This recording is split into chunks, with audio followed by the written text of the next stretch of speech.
Hello, and welcome back to Pikmin 4, where today I'm going to get the last treasure in the game and then work on curing the pile of leaflings over there. So, treasure.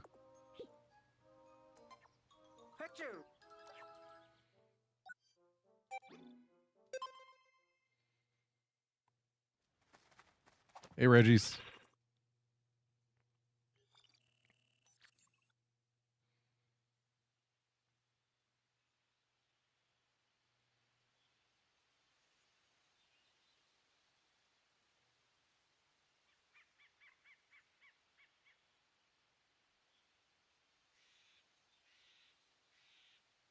So in order to get this treasure, I'm going to need to get, I believe, 25 more purple Pikmin. But I now have that ability.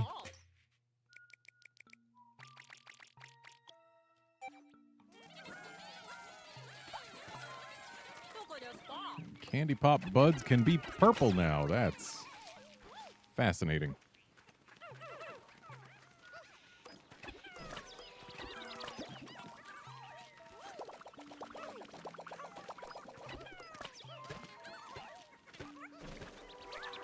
I think this is the first game where there's been a purple onion. Because Pikmin 3 purple Pikmin were like only in challenge mode. And in Pikmin 2, purple Pikmin were only gotten from Candy Pop Buds. So yeah. Never before have we seen a purple onion, and therefore never before have we been able to propagate purple Pikmin just with pellets. So, at this point, I'm really starting to feel like enemies should have respawned here.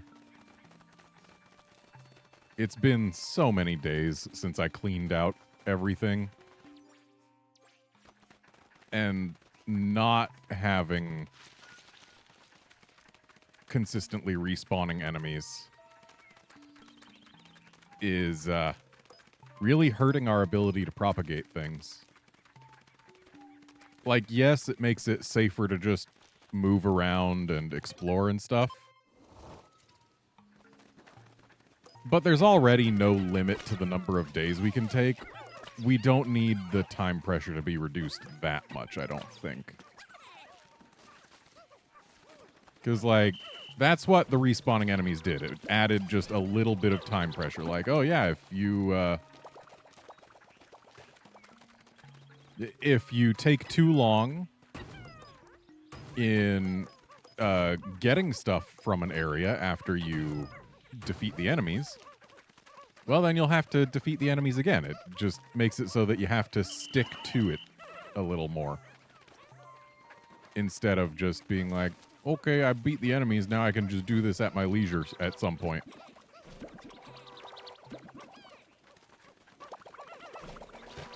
Yeah, I feel like we didn't need quite as much of a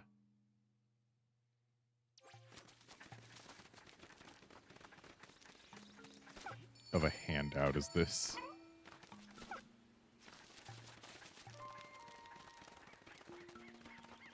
But hey, now I've got all the purple Pikmin I need.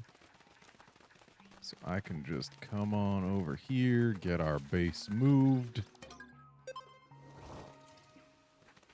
And then I can go get that final treasure. Hey, Outlander. Now, can I just throw the purples from here, or do I have to come from the other side? Okay. Well, you know what? It doesn't matter that we have to leave Ochi behind to do that. Why did I never unstick this?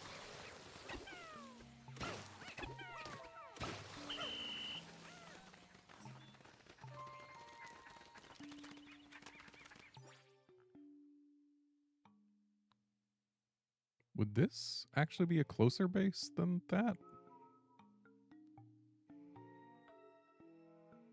No, I think this one's slightly closer. but not by much.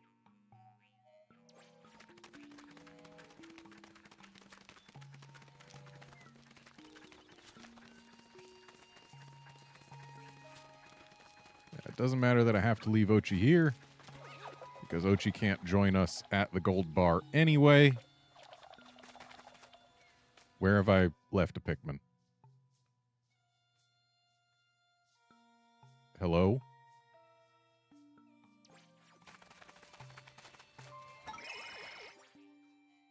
Where is the Pikmin idling?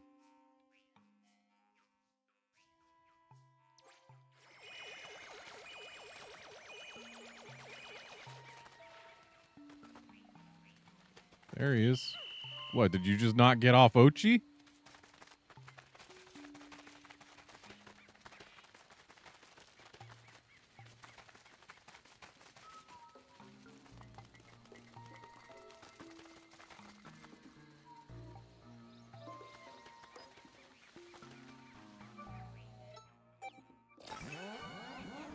I have zero reason not to spicy spray them.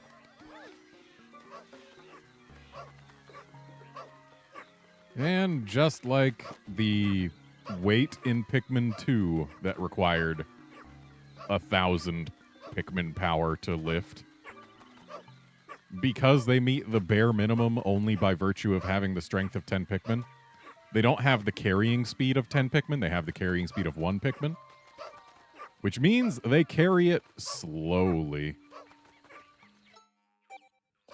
But did that actually speed them up at all? I don't think it actually did. But whatever, we just gotta babysit them until they get over there.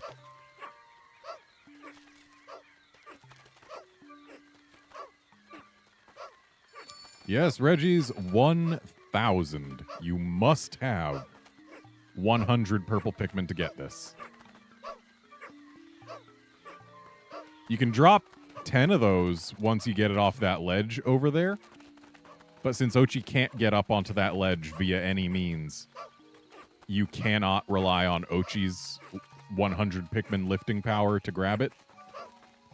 So yeah, you must have 100 purple Pikmin in order to get this.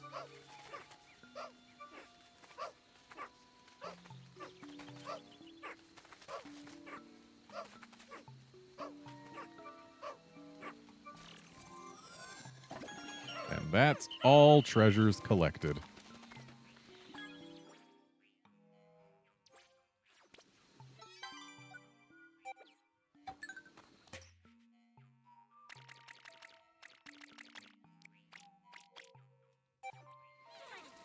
And we'll just spend the rest of this day getting some more white Pikmin because, hey, I don't have that many of them.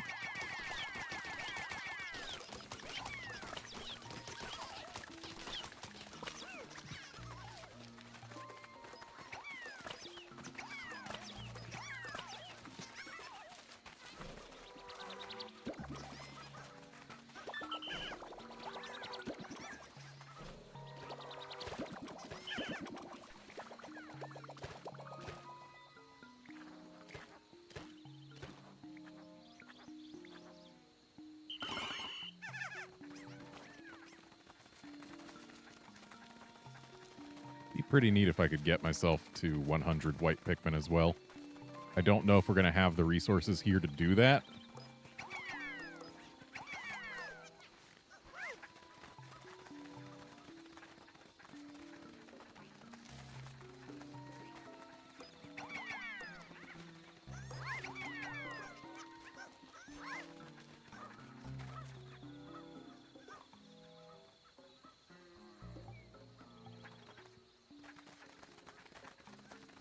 And again, that lack of resources is due to the fact that they just don't seem to respawn enemies ever.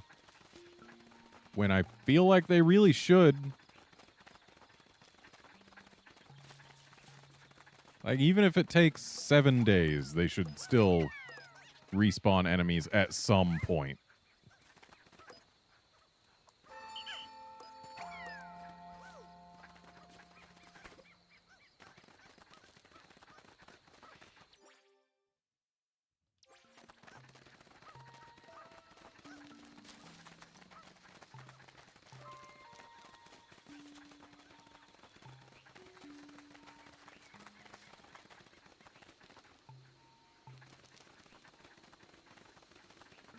Yeah, unfortunately, Reggie's, while in previous games having equally mixed parties of Pikmin out at the same time would cause the Pikmin to sing, in this game you are limited to only having 3 different flavors of Pikmin out at any given time. So instead, they just sometimes sing when they feel like it.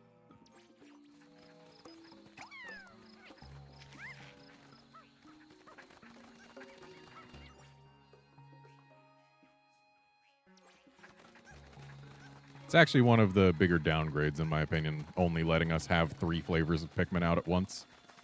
They let us break that rule in caves when we find Pikmin inside the caves. But yeah, like if I were to get out whites and purples and reds here, it would just deny me getting anything else out.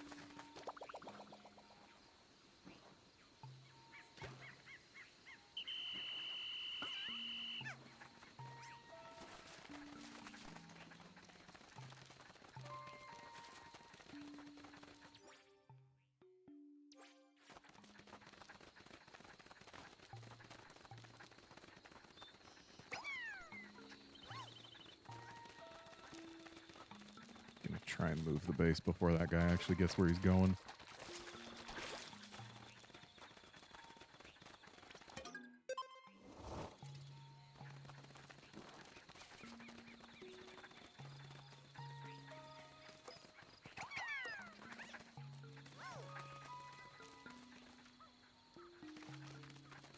No, Reggie's, glow Pikmin cannot be encountered during the daytime. Even though we have glow seeds that we can use to produce glow Pikmin, they only work in caves or at night. Glow Pikmin just can never see the sun.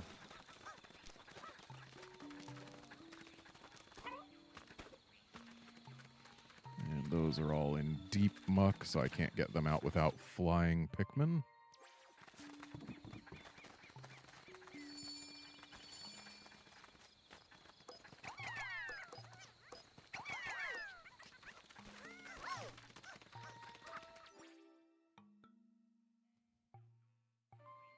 And it looks like I've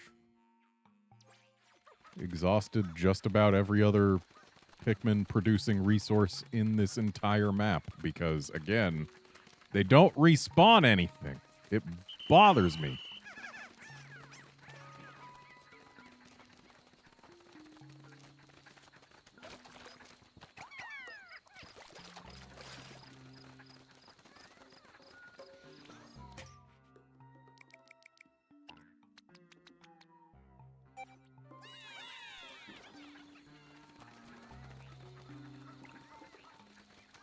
Looks like they need a little help.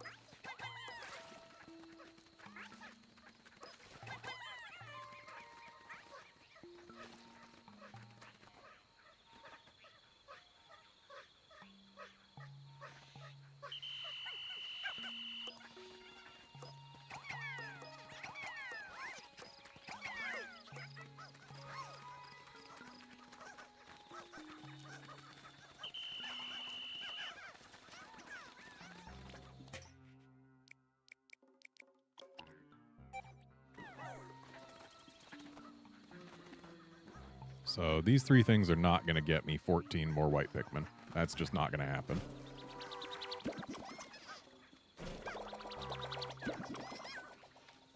Or maybe they are?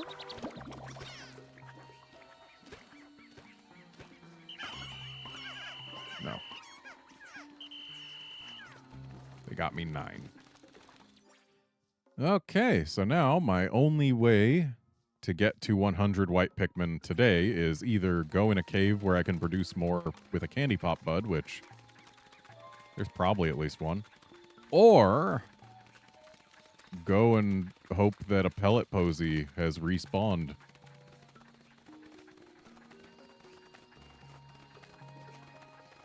Yeah, at least pellet posies respawn, but...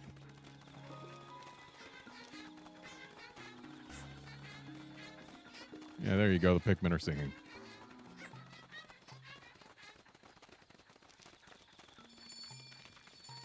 And nope, we got no new pellet posies. Which means that I've exhausted every resource available here for creating new Pikmin.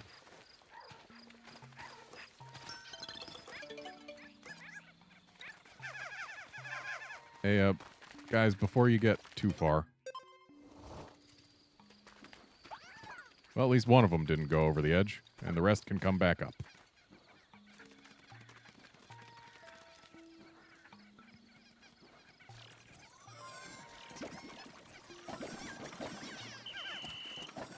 I don't like the fact that you can just completely pick an area clean like this. I really don't. Anyway, let's flower all these guys and then get on out.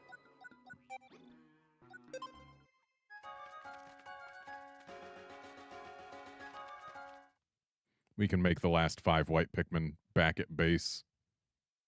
Or at HQ, rather. And then we'll have 100 of every flavor of Pikmin.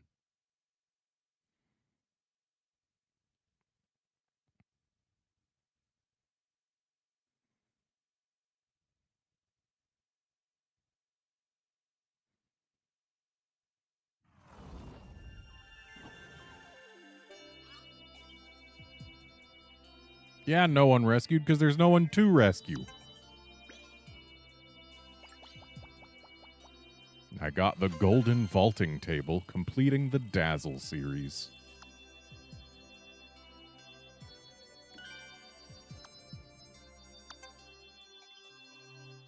And also 100%ing every area in the game.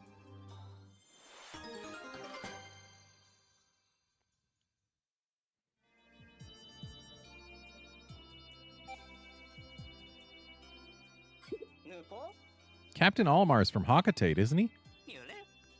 I hear that planet's quite well known for its vegetables. Apparently, they're indescribably delicious. It's always been a dream of mine to one day eat a genuine Hakatate golden pick carrot. But they're so expensive, I haven't had the right occasion to justify it. Ah yes, golden pick carrots. Just talking about them brings me back to Mother's kitchen and her amazing cooking. She'd blend them up in a mixer until they were liquefied, nutritious, delicious, and extremely efficient for consumption. She took all those beautiful, expensive carrots and made juice? Does that even count as cooking?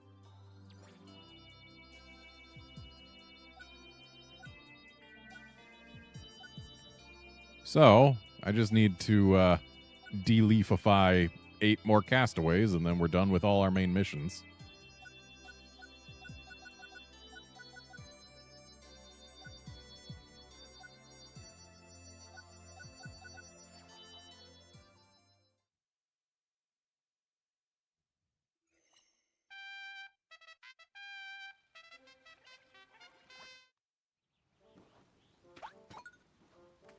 And hey, look, day missions are no longer recommended.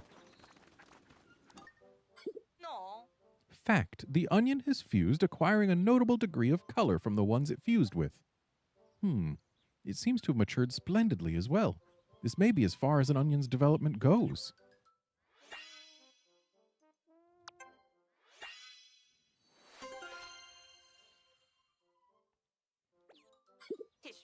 With your assistance, I've obtained some invaluable research data. Thank you.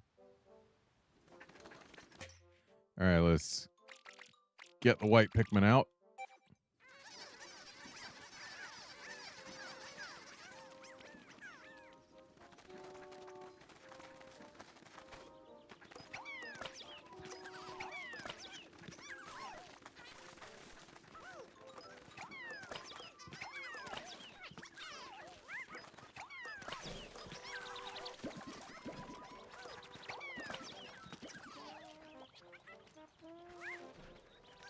And now we have over 100 Pikmin of every flavor. No. What? You're joking. No one could have investigated all the areas that fast.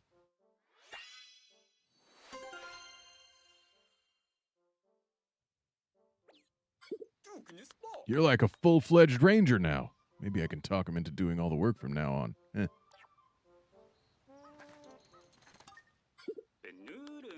You're making some real good progress curing folks. You know what that means? Reward time.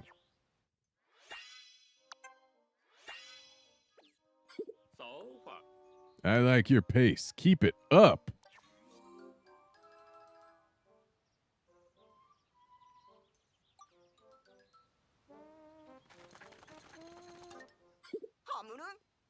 You have got to be kidding. Him again? I can't believe he's here.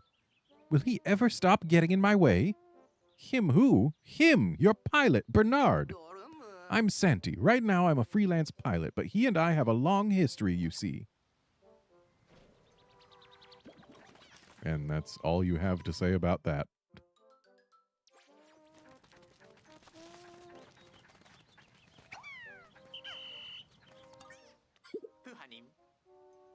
You won this challenge. The honor and compensation are small, but don't you feel accomplished?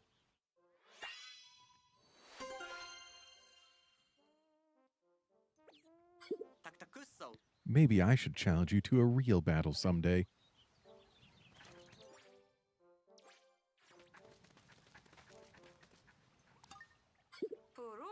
I'm Como, an eco-hydrologist. The environment on my planet is well below standard. The water quality and natural purification systems are devastated. I'm here to investigate the water on this planet and use my findings to improve the state of water back at home. Getting leafified was, scary. I can't thank you enough for saving me. You've saved a lot of lives. I guess that means you're pretty skilled.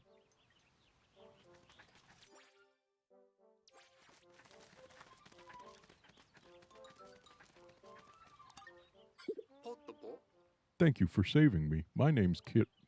I spend most of my time investigating minerals. In fact, that's what I came here to do. The minerals on this planet are amazing. It's got so many different kinds of minerals that... I'm sorry. I started to get carried away there. The important thing is that you know how much I appreciate you rescuing me.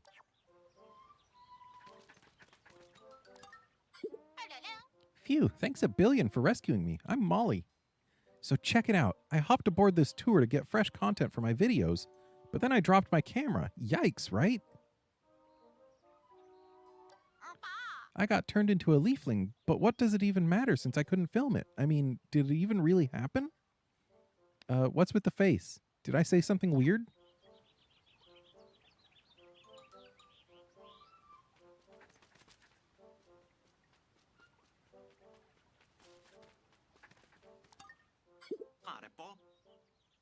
I don't think it's possible to express how grateful I am for your daring rescue. I am forever indebted to you. My name is Kays. I'm the assistant to the president of Tulbo Real Estate. My employer and I came to this planet for a site visit. I hate to bother you, but is my employer, Chowder, all right? Oh, so you haven't come across him. I'm sure you're very busy, and this is such a selfish request, but could you try to find my employer? I'm sure he's okay. He can take care of himself and is probably just taking his time exploring, but please keep an eye out.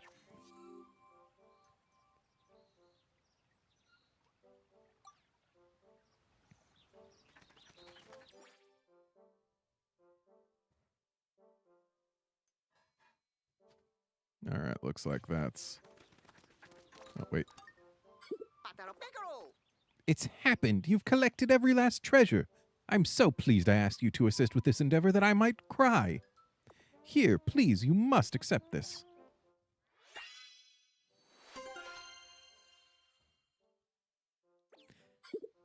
Yeah, Outlander, I've actually seen from other people's playthroughs that, yeah, the Rescue Corps and their ship change the color of their suits and the ship's paint job based on the color that you choose for your suit.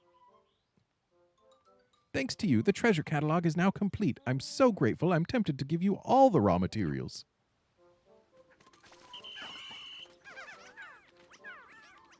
Okay, so we've got 5 non-flowered white Pikmin. Let's fix that. I cannot fix that here. Never mind. Let's not fix that. We'll just have to live with having 5 non-flowered white Pikmin.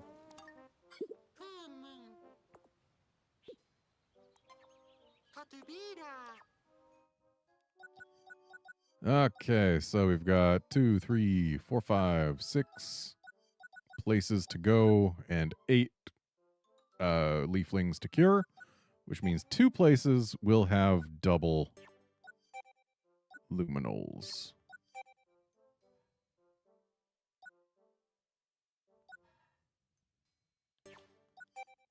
And none of them say it, so maybe it's just going to be these 2. Who knows? Let's just do them in order. Why not?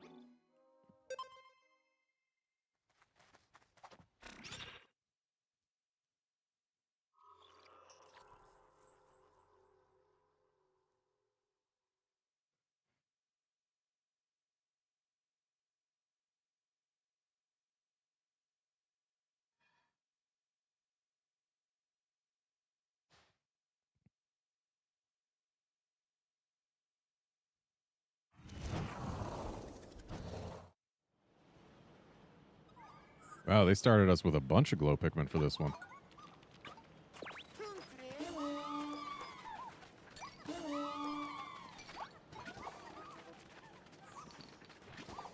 So what's the catch?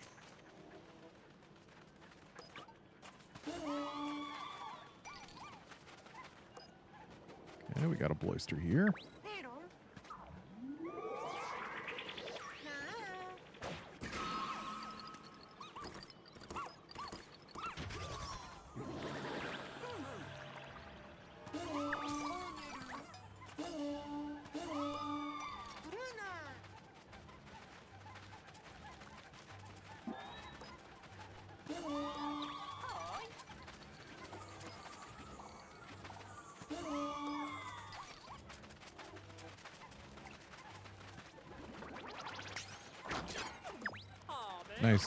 Nice bonk there, Ochi.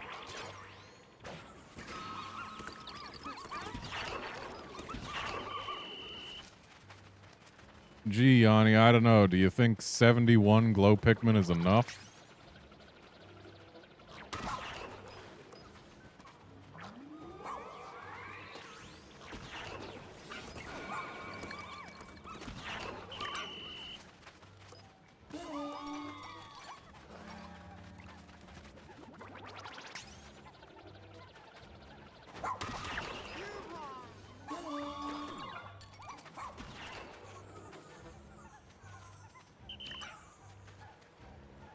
Actually, I probably could have left Ochi right there. But then again...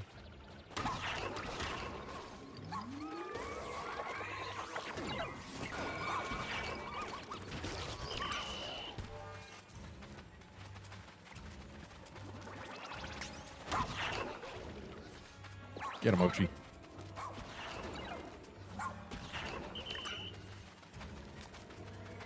Okay, I should probably...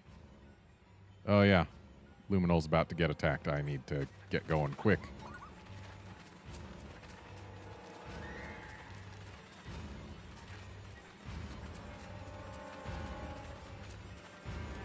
We can let that Bloister have it, the Tricknull, for a bit. This one's the one that matters.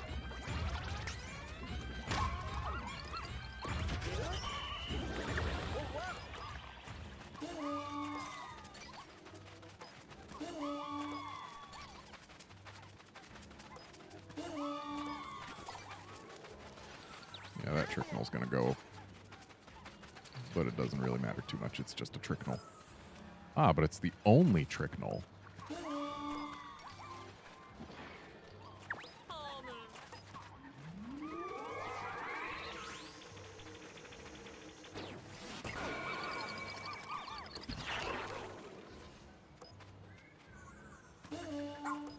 No, Ochi, not you.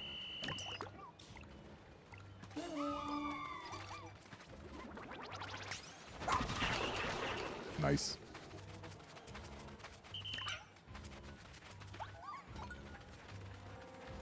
I need to get back up there before all of these things do.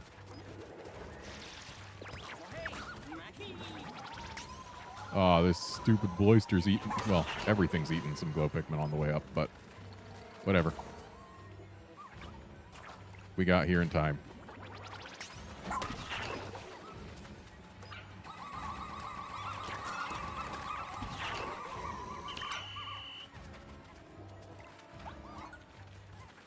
Okay, that calls for a glow mob.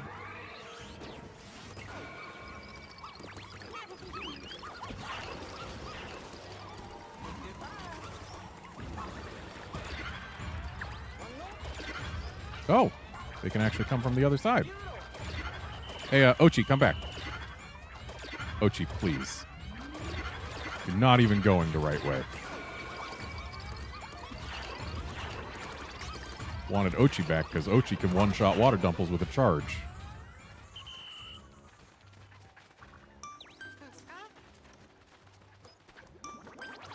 Yeah, I think I have enough glow Pikmin when this is the only enemy left.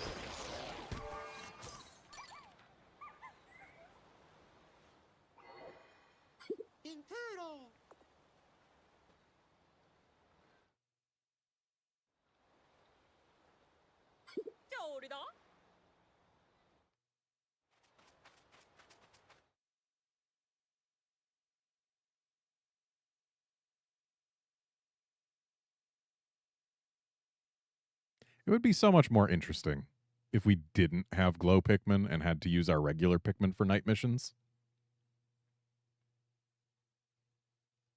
Like, then we'd actually have to strategize.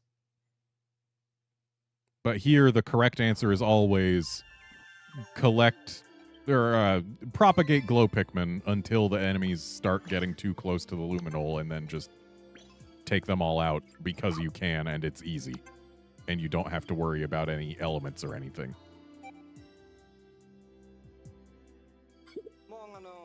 Why does nighttime on this planet have to be so creepy? What's this? Comms guy, you afraid of the dark? No, I'm totally fine with the dark and with nighttime on other planets. It's just, there's something about this place. It feels like something might jump out and get you at any moment. Haha, sounds like you're scared of ghosts. You know there's no such thing, right? Well, actually, science has yet to disprove the existence of ghosts. Yeah, that's because you can't prove a negative. What? Jan, you're into all this ghost hooey? Really? No, I wouldn't say that, but there is something that's been on my mind. You ever noticed how the corpses left by the creatures during the day are nowhere to be found during night expeditions? Hold up. Can we please stop talking about this?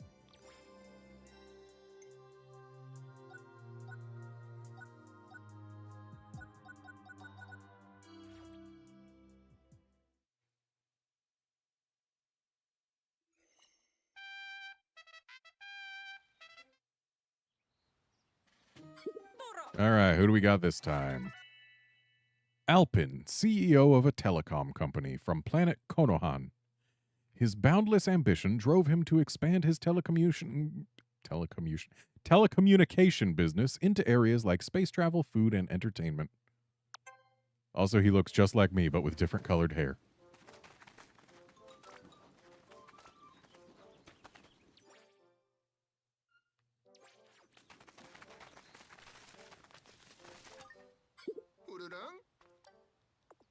And I bet you want me to bloom 300 more. Because while enemies are not infinitely repeatable, these two missions are. And because of that, we'll probably never get to have a completely empty missions list.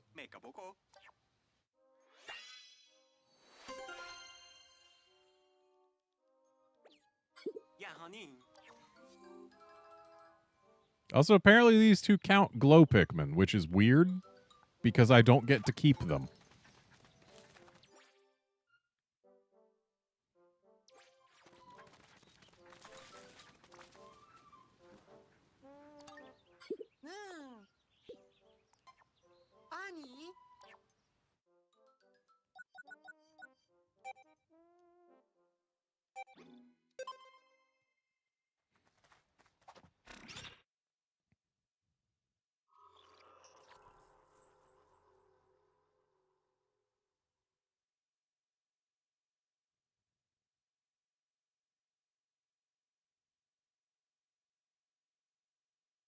When I get to the last mission, I'm just going to use every glow seed I have. Just to get a taste of having 100 glow Pikmin.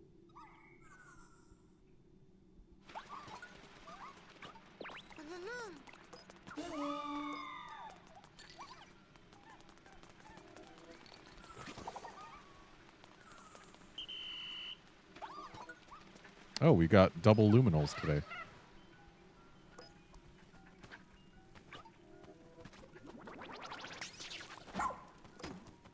I was trying to use glow Pikmin, not Ochi.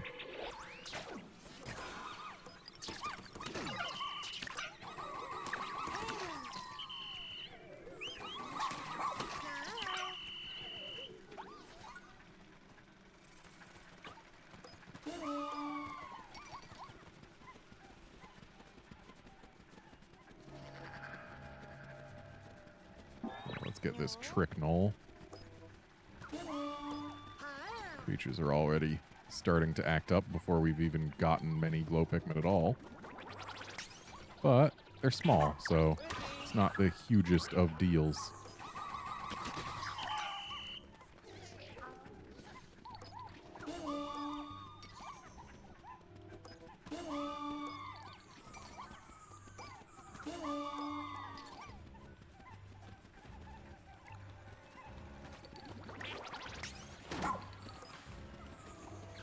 Nice miss, Ochi.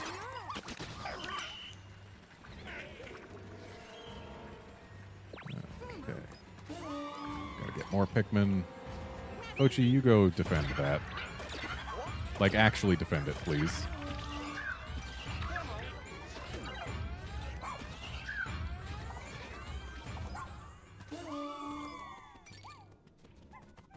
Okay, going through that hole won't help us in the slightest.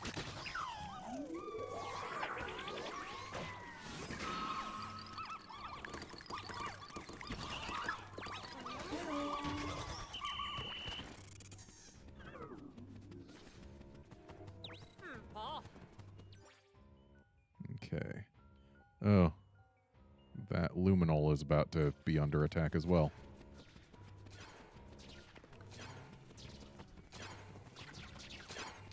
Or no, it's not. The thing I thought was attacking it is under it.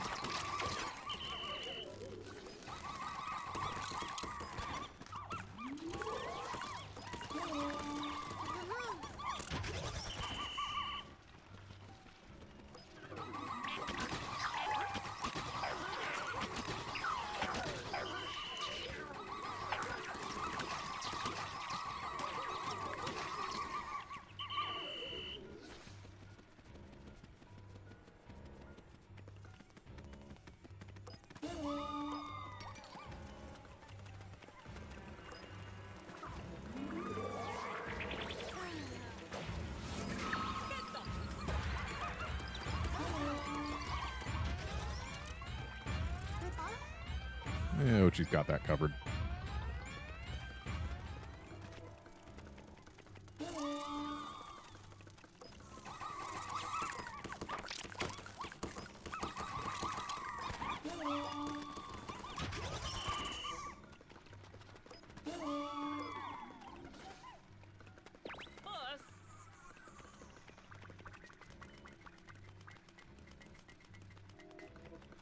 Ooh. Got a whole lot up here. And apparently we need to actually throw our glow Pikmin at these ones.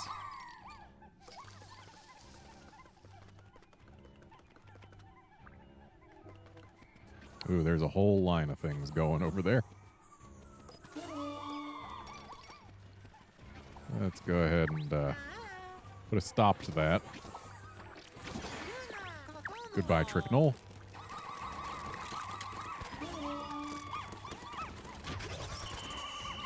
Ochi, you should be on the other side.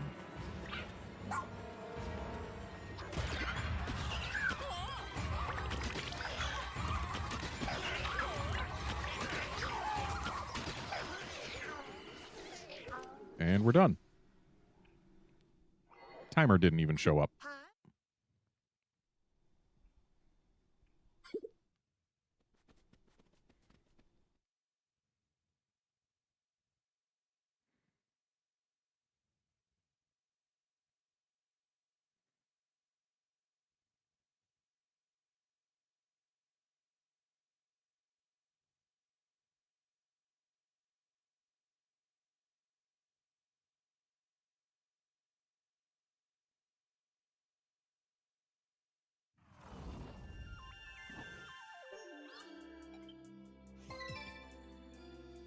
Yeah, Outlander, that one was weirdly easy, but also it was only a level 2. So, like, makes some sense that it would be easy.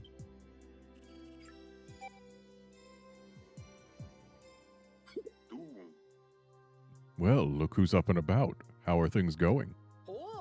Olimar, why are you awake at this hour? I don't know. I just woke up, I guess. I'm interested in night expeditions. Is it okay if I observe? Oh, I'm sorry. Tonight's expedition just wrapped up. Bad timing on my part, then. I'll just try again next time. Yes, please. You're welcome to observe anytime you like.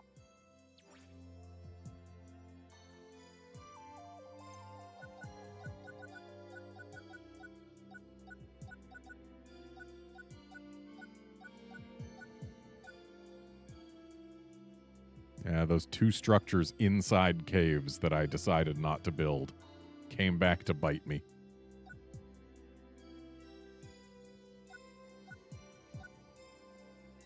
I'm going to need to go delving into caves that I've been in already to get this done, too.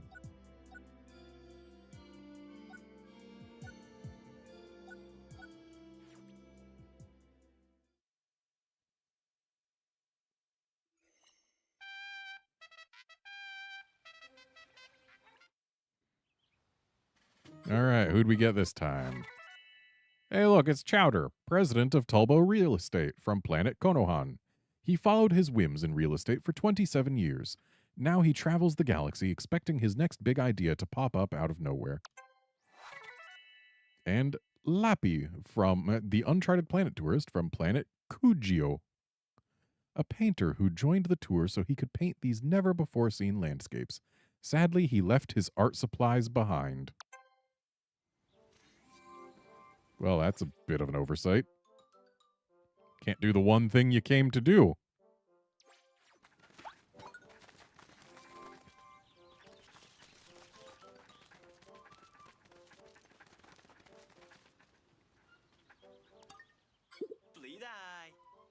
Thank you, thank you, thank you. I'm so grateful to you for rescuing my employer. This couldn't possibly be enough. You've done so very much for us, but please take this.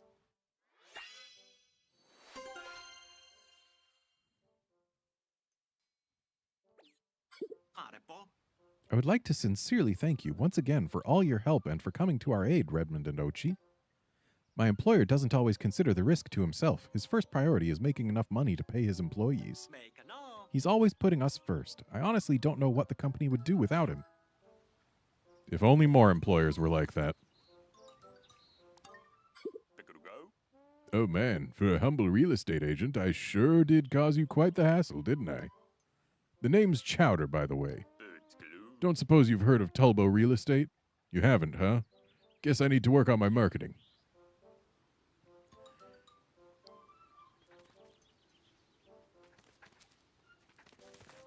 Yes, Reggie's all Louis thinks about is food. And, yeah, Outlander, there are a lot of settled planets in the Pikmin universe. And weirdly, all of them are settled by these same diminutive peoples. Like, why are these the creatures that apparently colonized the galaxy or something? Then again, they're also... They have differences based on which planet they're from. Like, the Copites are the only ones with rounded ears, and they've apparently got different palates than everybody else. So are they even the same species, or is this just a case of convergent evolution, always going for very, very small people?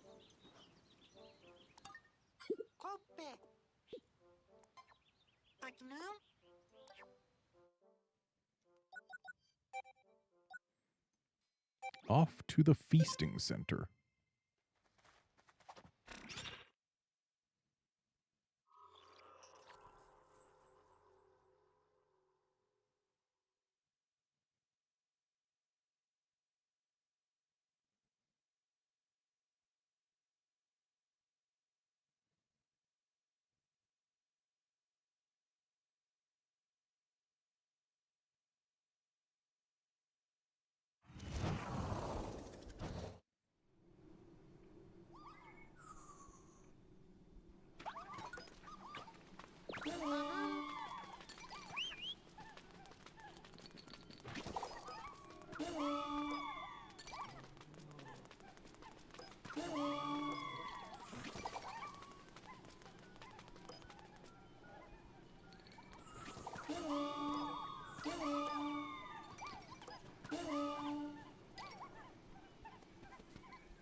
Oh, that's a prog egg. We need to bust that open before it becomes a prog.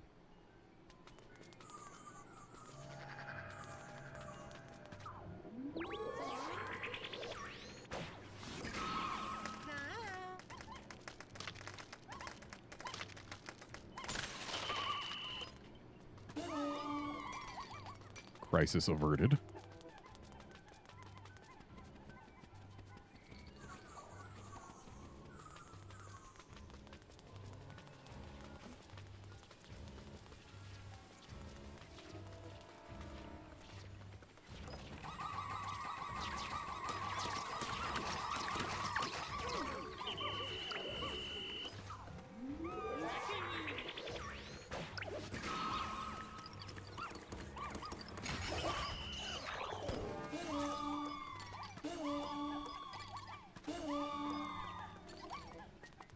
Got another tricknol.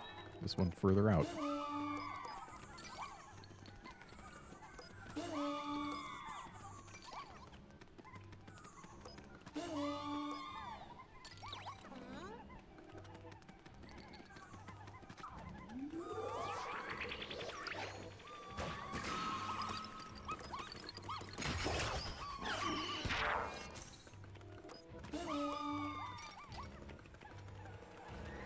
Wonder if Yanni ever stopped to consider that maybe if I thought I had enough glow Pikmin, I wouldn't be in the process of producing more.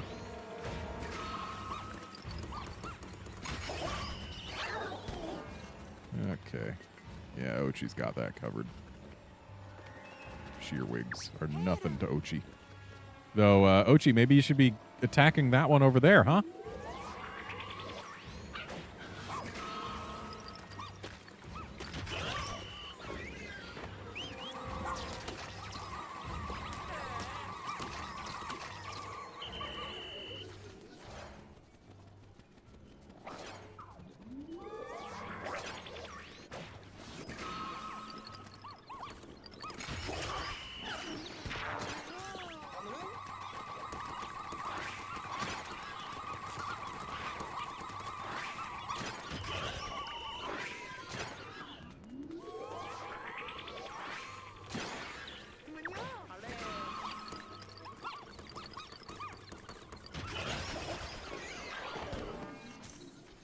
And we're done.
Welcome back from your night expedition.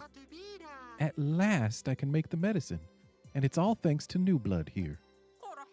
Well done. I'll have the medicine formulated by morning. Just you wait and see. They're acting like that was the first night mission I ever did. That was not the first night mission I ever did.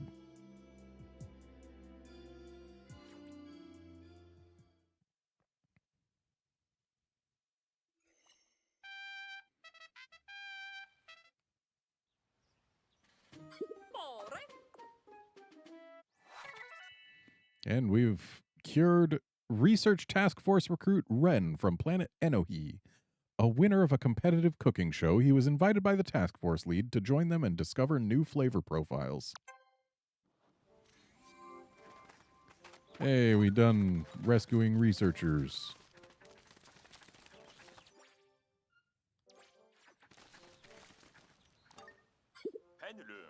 You two are simply amazing. You brought them all back safely. I really want to give you something, but all I have is this. I hope you'll accept it.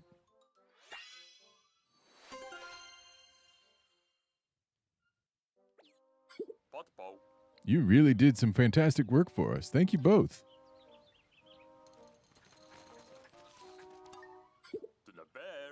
Well, well, well, if it isn't my cute, or it might, why did I say cute? If it isn't my little rescue pal.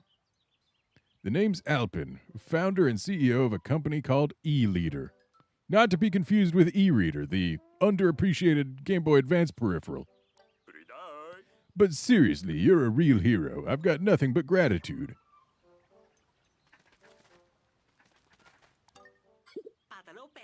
My name is Lappy. I'm delighted to be feeling the urge to paint again. There are so many unique individuals at this camp. I'm finding plenty of inspiration for new art pieces.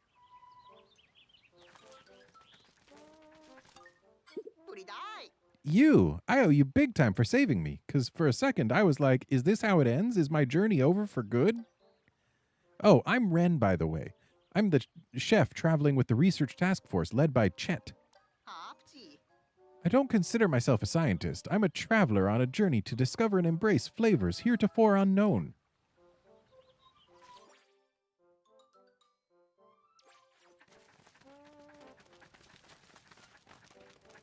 I know he wants to give us stuff, but he'll also give us another mission. Unless I fix all the leaflings first. So, just 3 left, with 4 leaflings remaining.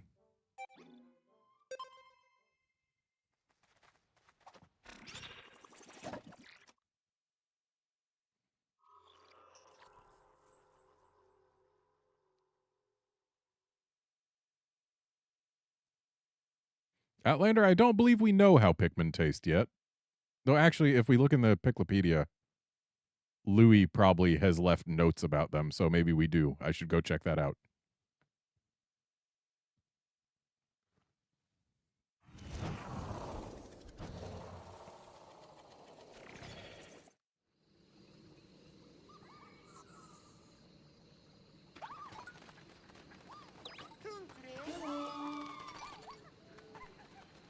Hello, Slooch. A little close to base, aren't you?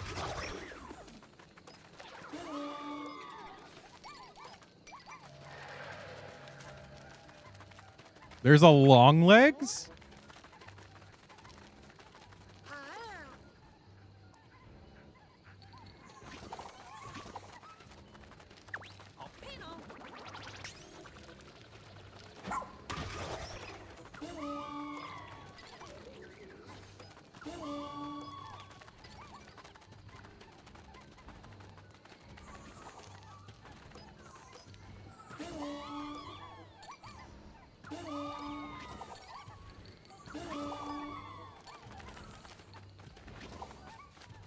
Hey, Ochi, you want to come help out?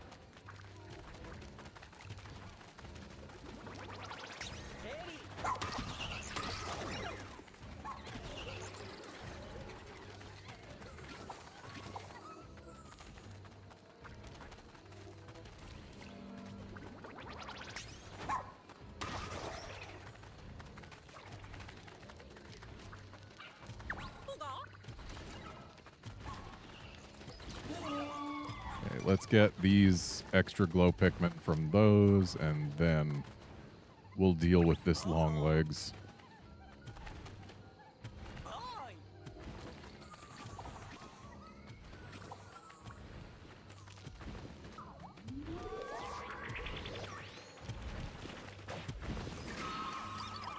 Pretty sure this is the first time we've seen an actual boss show up for one of these. Ochi. Oh, it's from the other side. That's why you didn't help.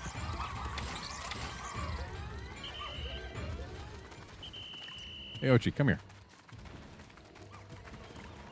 See that? That's your job now.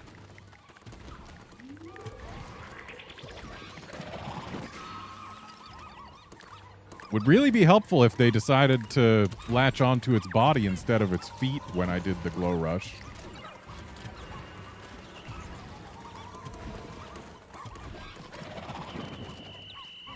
We're losing more than I'd like as a result of them taking so much time latching onto the feet and climbing up. You can fly! Just latch onto the body!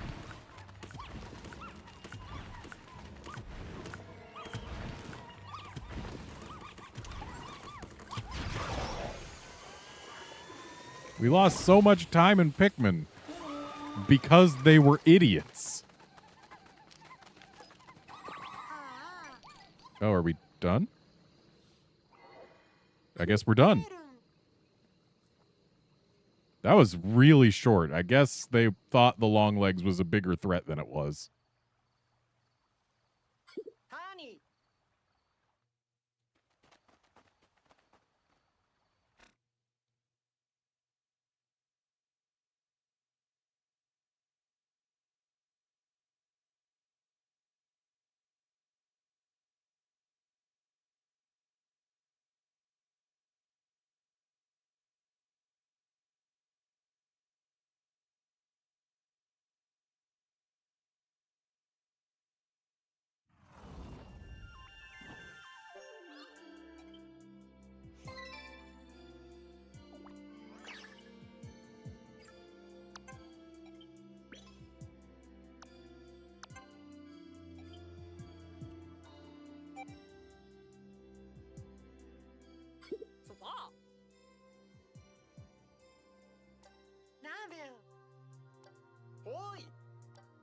Yeah, they really are just cycling the night mission dialogue, which is kind of weird. They knew exactly how many night missions there were. Why would they have fewer bits of night mission dialogue than night missions? Seems like an oversight.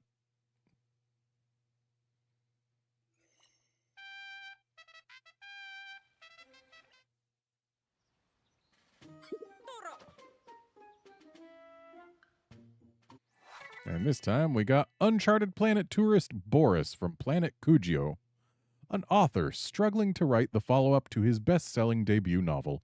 He hopes the demands of his editor won't find him here. And that's all the tour participants.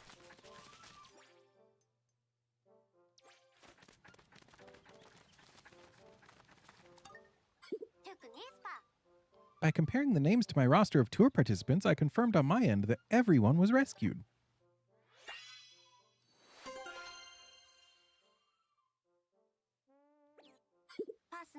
It isn't much, but please accept that. Oh, and if it's not too much hassle, could you provide a receipt later?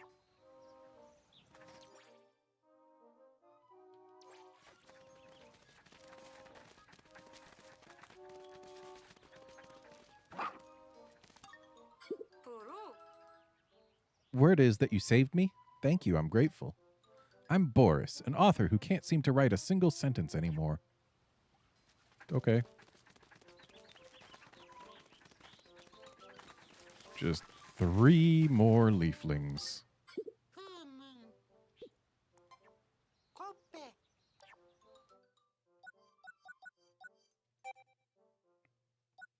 So one of these has a double luminal.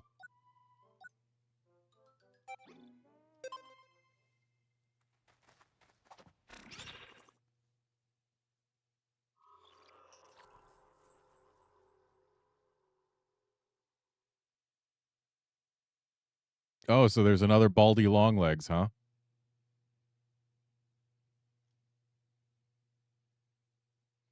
And Smoky Progs.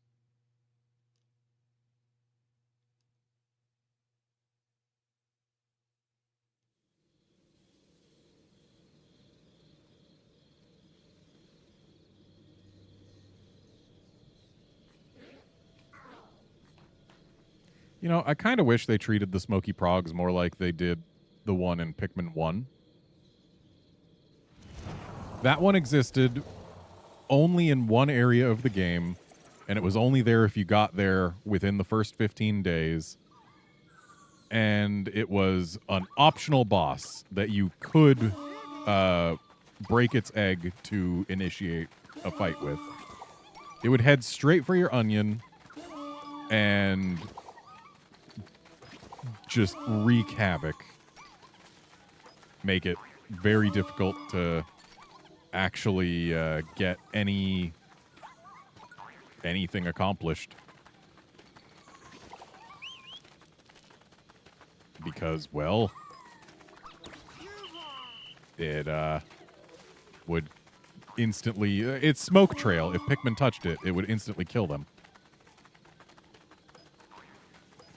So, yeah, it was a huge threat right at your onions. And because of that... oh, it's hatching. Yeah, because it was such a huge threat, you basically had to deal with it if you wanted to accomplish anything. Because everything had to go back to your onions. And, well, everything couldn't go back to your onions without risking instant death.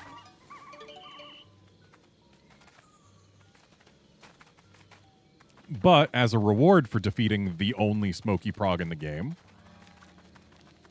they gave you a special jewel that, when brought to an onion, would spawn 100 of that flavor of Pikmin.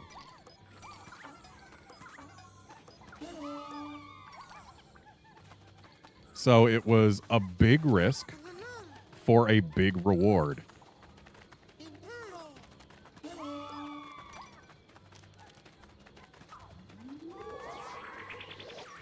And it was entirely optional. It was up to you whether or not to even attempt it. Because it would not spawn on its own. And again, it was only there if you got there fast enough. So you had to be good enough at the game to basically unlock the Smoky Prog super boss.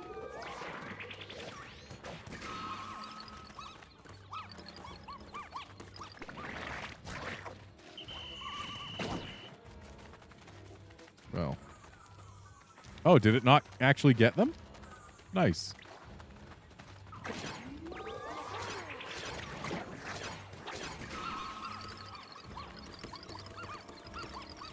So Yanni said a Tricknull was wiped out, but did we even... I don't think I touched more than this one. So did the Smoky Prog go past a Tricknull that I didn't even activate and destroy it?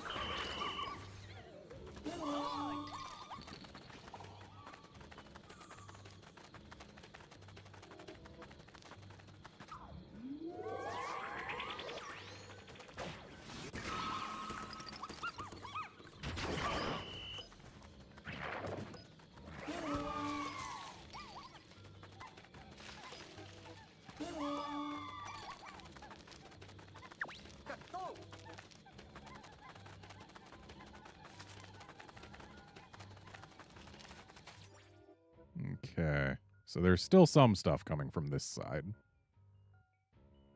But most of what's coming is coming from the other side.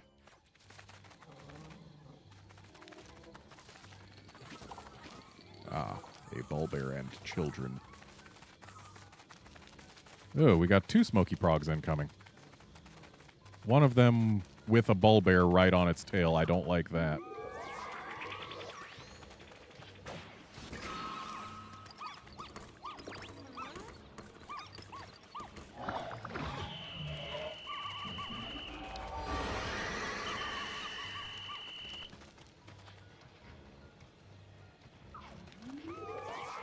at least the... or nope, never mind. I was going to say at least the Bulbear has gotten out ahead of the Smoky Prog, but it has not done so by very much.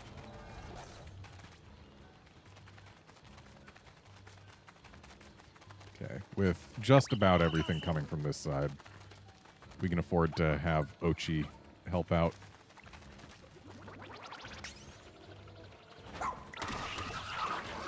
Shouldn't have been in a line, jerks.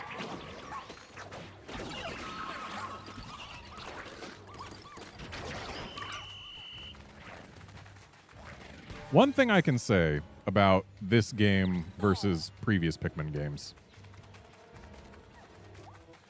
Pikmin 3, I would say, is probably the easiest Pikmin game, just in terms of difficulty of dealing with its enemies and other such things. Like, almost everything has a hard counter. And you use the right type of Pikmin and you win. Pikmin 2, I would say, is the hardest.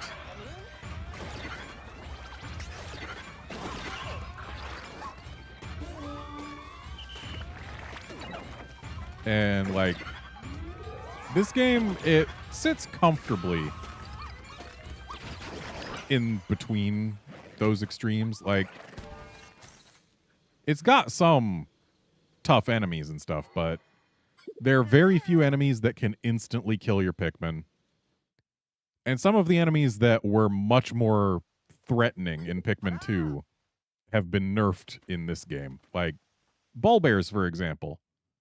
In Pikmin 2, a Bulbear, if defeated, it would still recover its health. And if you let it sit there long enough, it would get back up.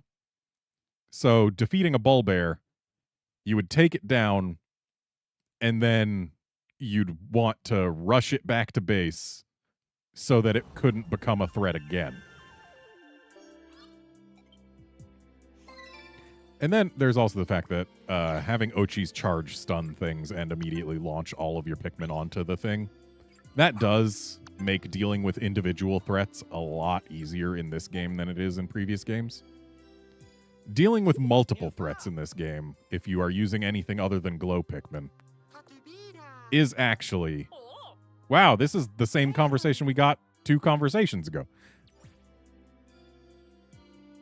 But, yeah, it's tougher to deal with group threats than individual threats, which, hey, they do some of, but yeah, Pikmin 2 is definitely easily the hardest Pikmin game so far. Determined nomad Grace from planet Sozor. She's just an ordinary gal who follows her bliss as she floats around space, though the space police have their suspicions.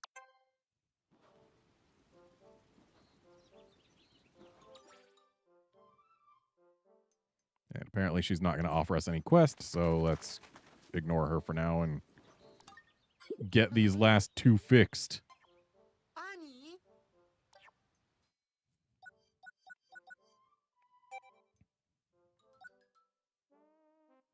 To the autumnal gully.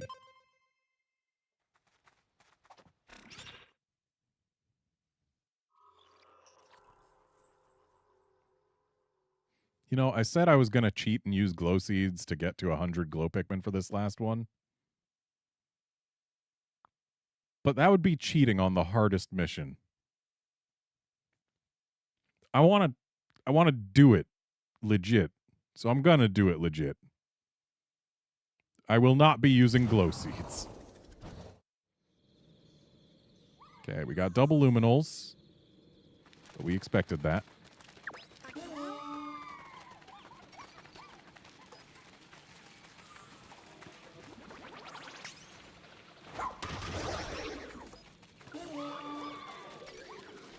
Got those slooches done.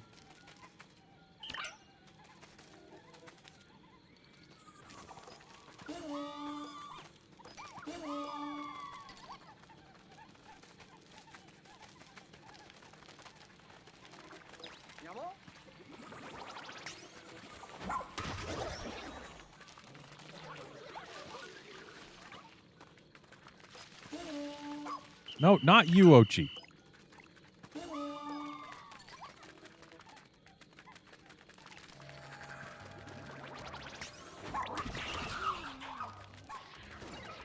Ochi can deal with those for now.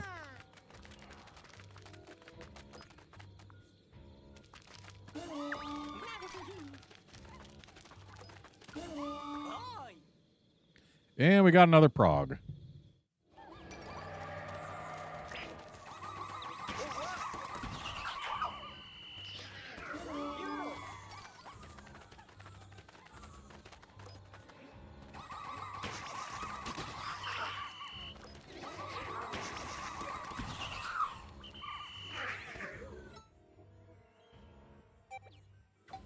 Actually, you know what?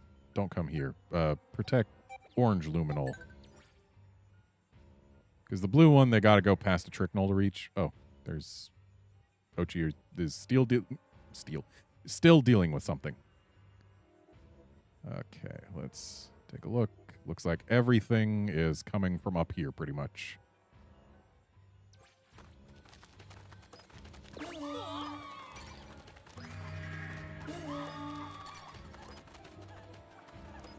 You say Ochi's been hurt, but Ochi still has very nearly full health.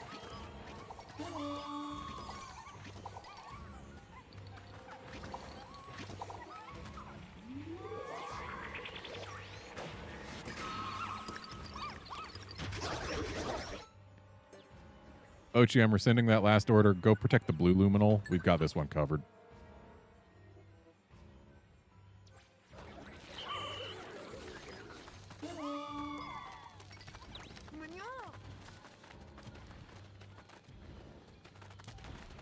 Okay.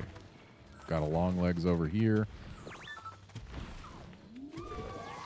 So I said to try hitting this with a glow mob from directly under its head, so that did not work as planned. Let's spice it up.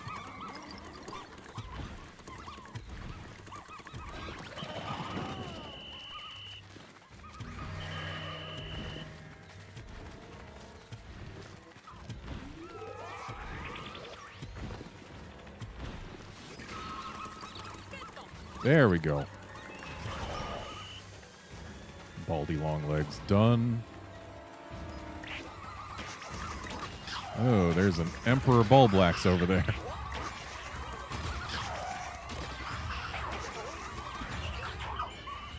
An Emperor Bulblax and a Smoky Prog. That is an issue.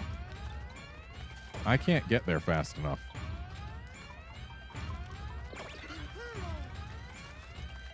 Ochi, hang on. Hold it off just a little longer. Please. No, it's over. Okay, so now we know. No, I don't need you to jump in. Just let me retry.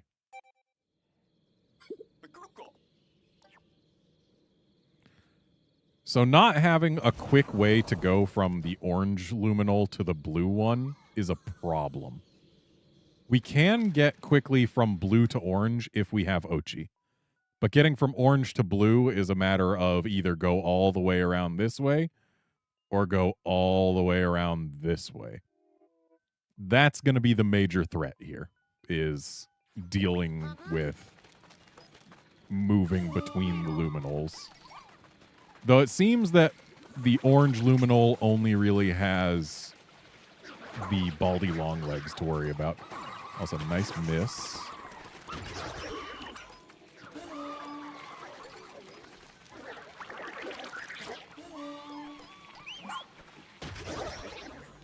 Can't believe you didn't finish the job, Ochi.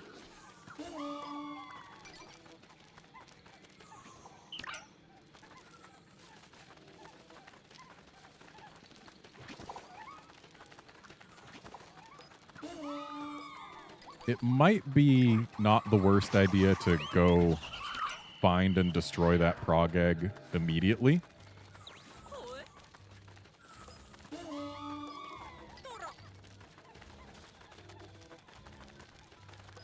But then again, it's probably going to hatch before I even get to it. Yeah, It's already hatched. So I think this is a case of just we can't really help it.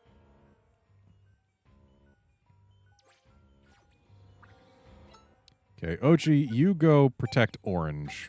We can handle blue.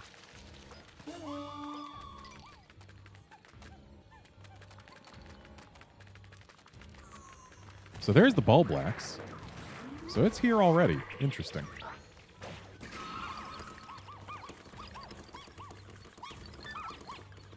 And that was actually the major threat to the blue luminal. Oh, there's another one.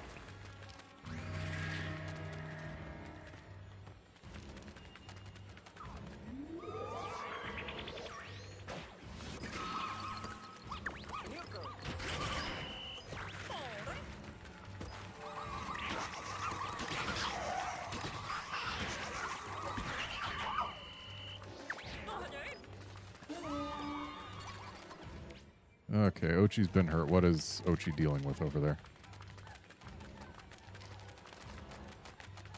Apparently, whatever Ochi was dealing with is dealt with.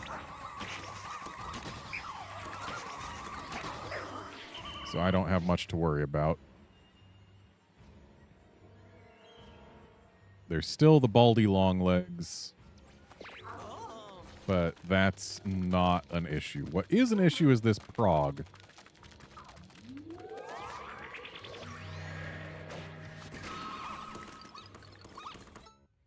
Let's go ahead and speed that up.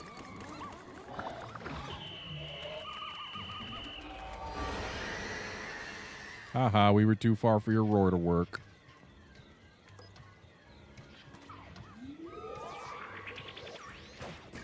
And Prog done. Okay, we've got some moldy Bulborbs on the way. There's still this Bulblax over here who will need to be dealt with.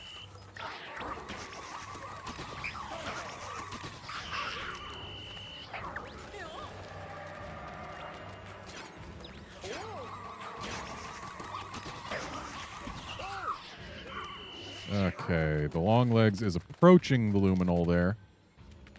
There's another Prog.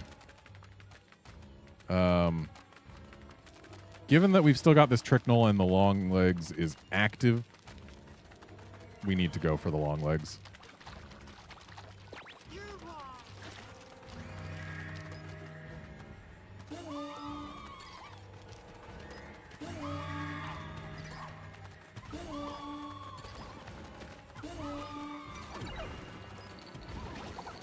Because unfortunately, there's not really a whole lot Ochi can do to a Longlegs.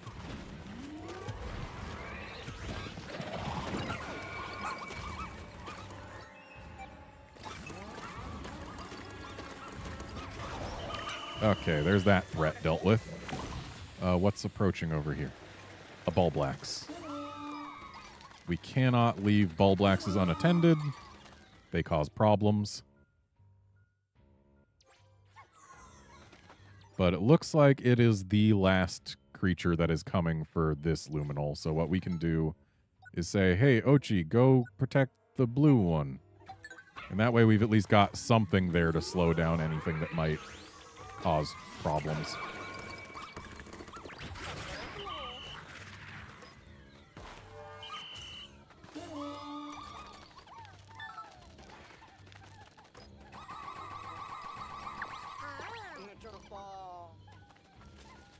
Okay, now we need to get back before the Luminol gets as wiped out as that Tricknol was.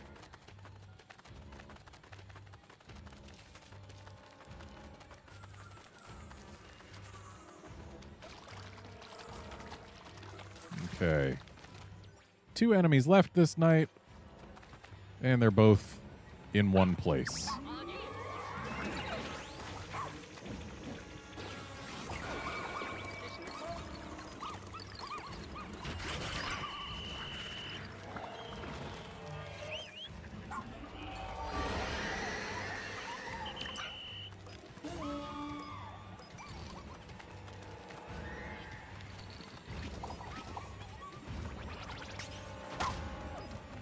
I was really hoping that would stun the thing.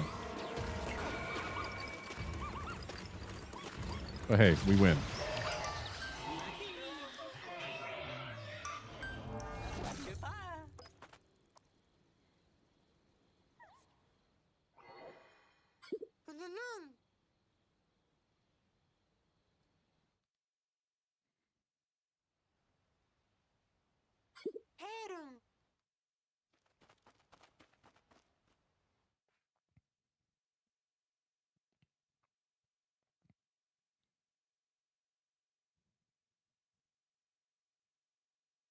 And with that, we've cured every leafling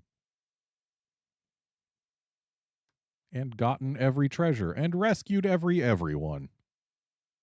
So all we have left is Dondori.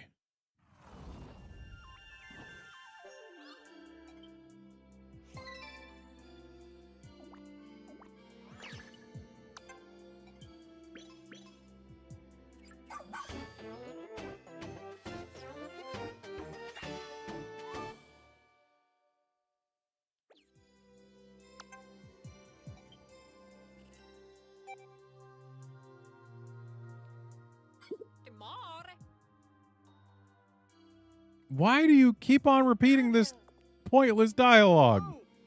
Say something nice to me after having rescued everybody. Come on.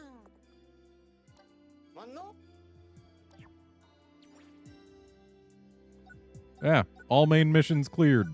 Hooray.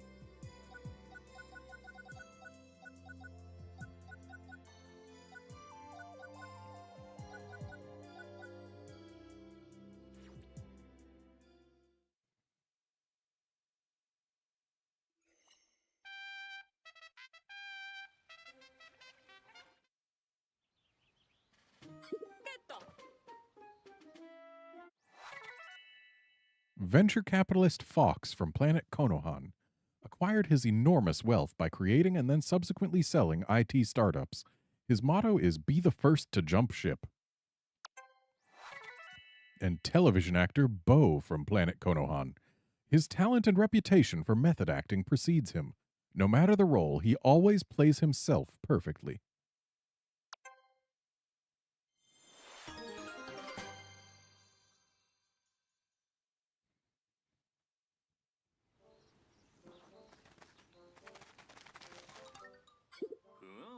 They're all cured. Well done.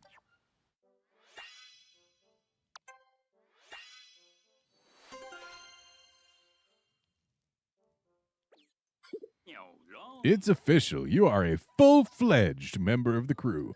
Who I am so glad I asked for your help.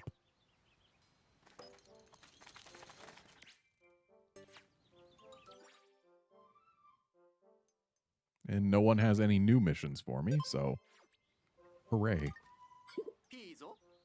Ah, you're the one who rescued me. I'm Fox. I know what comes next. You want me to thank you, right? By the way, how much are you charging me for that? I do hope it's not exorbitant. It's what? It's free? So this rescue corps is a charity group then?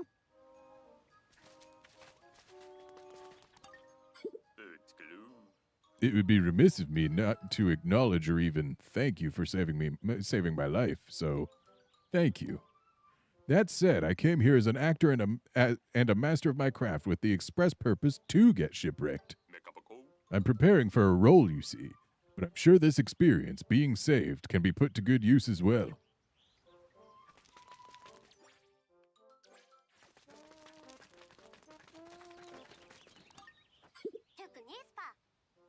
This is Grace, is me, just drifting along through space. Wee-oo! Drifting, flying, floating, falling. How long have I been out here? Huh.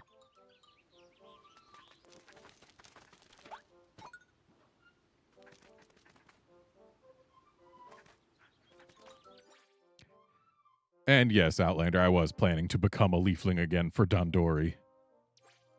Though, is it time yet? I don't know that it is, because we do still have missions. Like, I need to find those last two structures. I don't remember what caves they were in. And then there's also dwarf bulb orbs in the something hollows. Is it possible to look at the maps for other areas? No, it isn't. Oh, but when we're choosing which area to go to, it should say the names of the caves.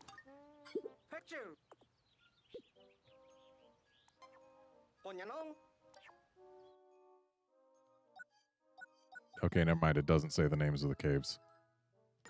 Unless... Ah, yes, it does. The Hectic Hollows.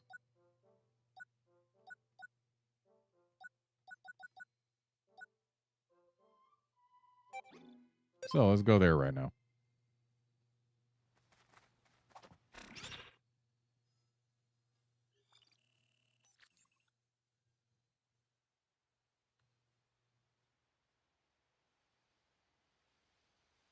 And I swear, if I don't see any respawned enemies here, I'm going to be upset.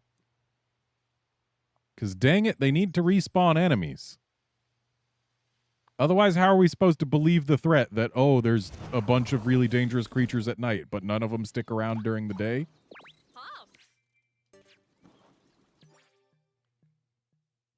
Okay, so that's the Hectic Hollows right there.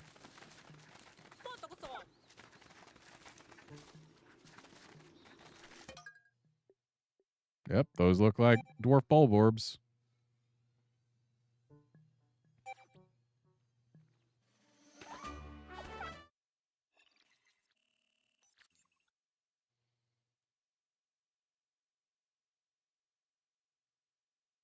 I wonder how many different things Louis is going to ask us to collect for him.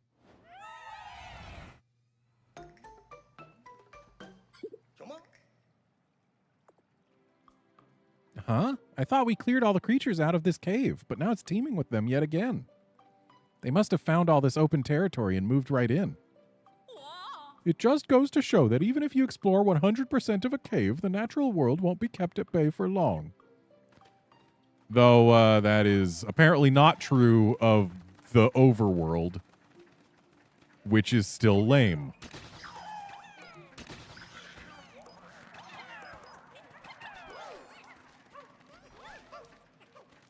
So that's 2 dwarf bulborbs. There's 2 more.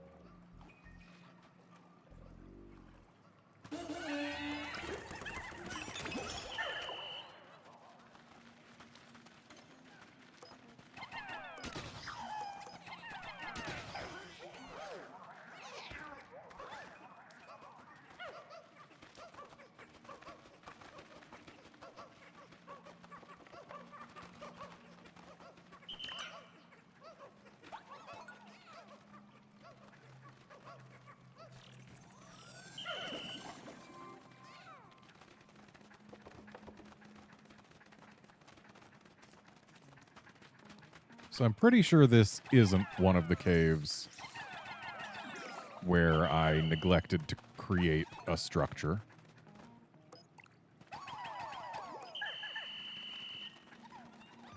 But I'll still go deeper just to confirm.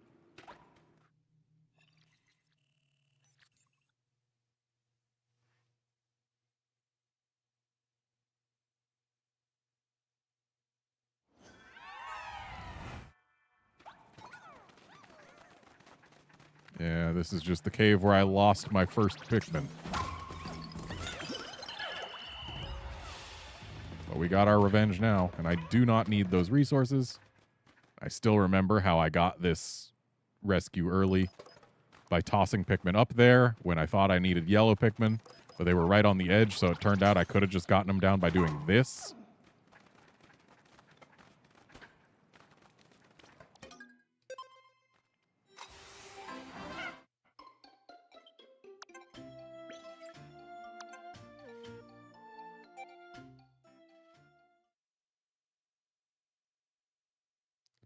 And since we're here, I'll spend the rest of this day just going through the caves looking for structures to build.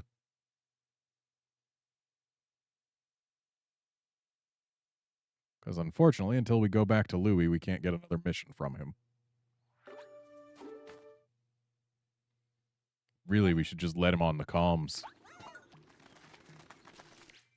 That might be more efficient.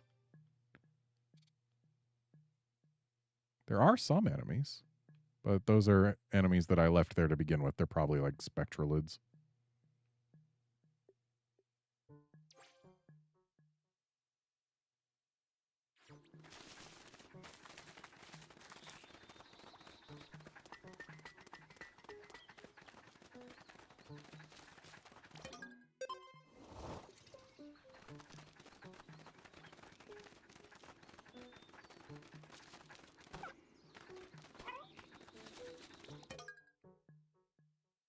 Okay, I remember there being a cave that looked, or that had this theme where I didn't build a structure. I don't think this will be it, but there's a chance.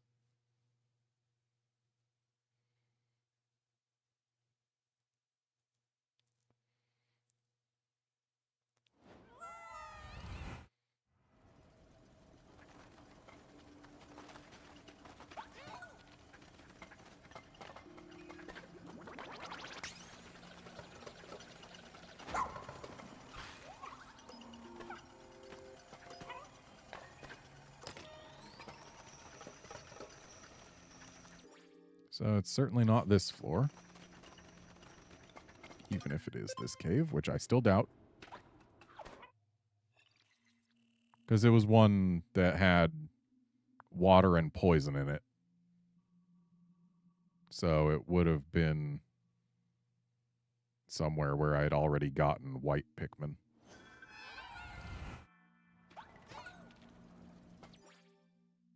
Yeah, not this cave.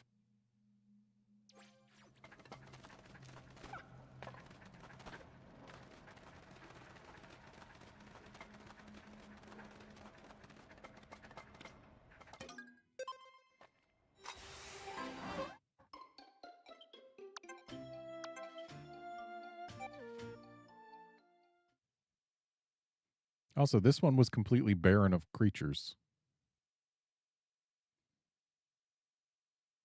But then again, maybe it was to begin with as well. Because it was probably our introduction to conveyor belts and stuff, so maybe they wanted us to deal with it in safety.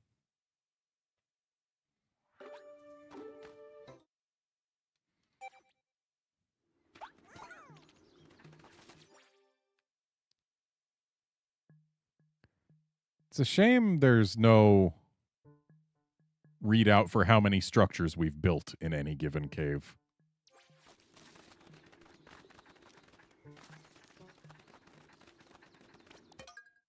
I don't think this will be it, especially because there's only one sub-level, but we can check it out.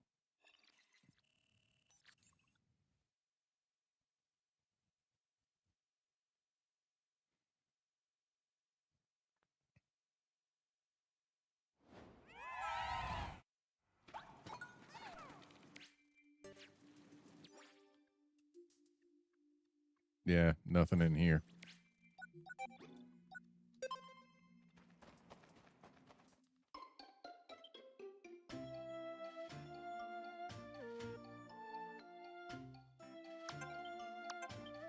Can't believe I didn't rescue anyone or find any treasure when I've already 100%ed the rescues and treasures.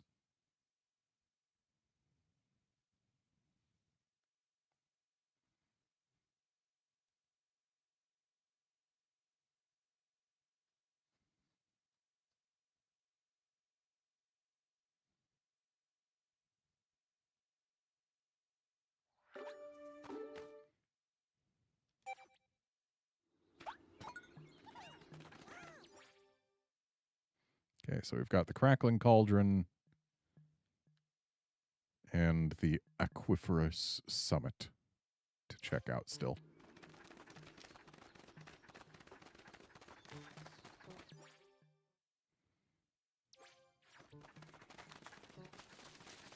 I'm just going to go confirm what the two enemies that remain alive are. What do you know? They're spectralids.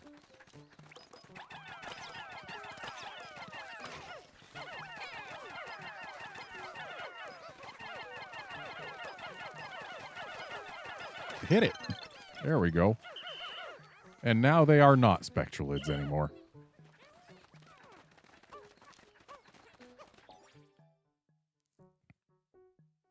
There's still a few bodies I haven't carted back to a base, but they don't matter one bit.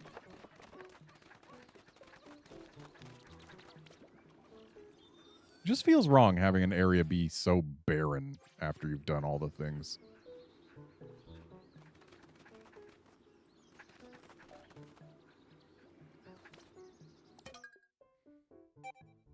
Okay, I don't think the Crackling Cauldron's going to be one of them, but again, we'll still check it out.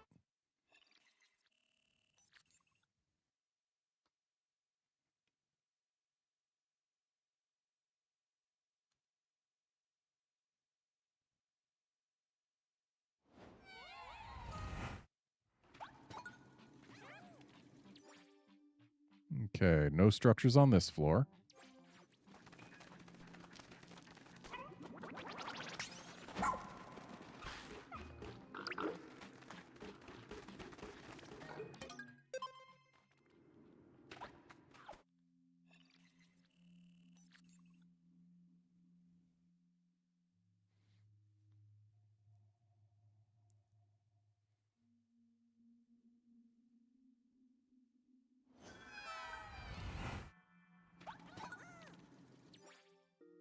And no structures on this floor.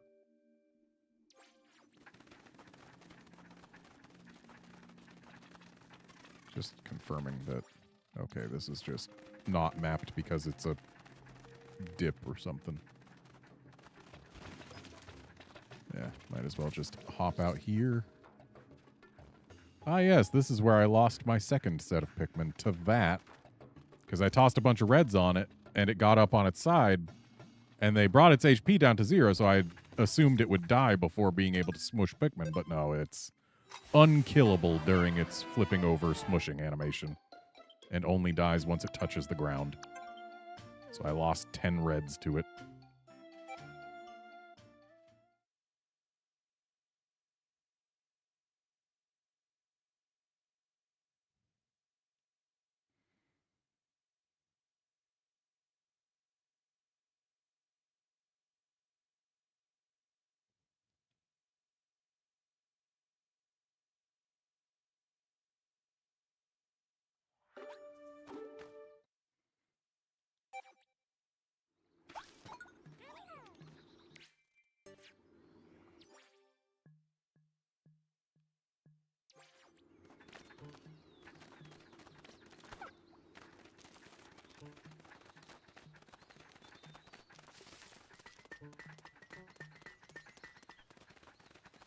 I now see why I never carried these corpses away. They're just dwarf red bulb orbs that are nowhere near any base.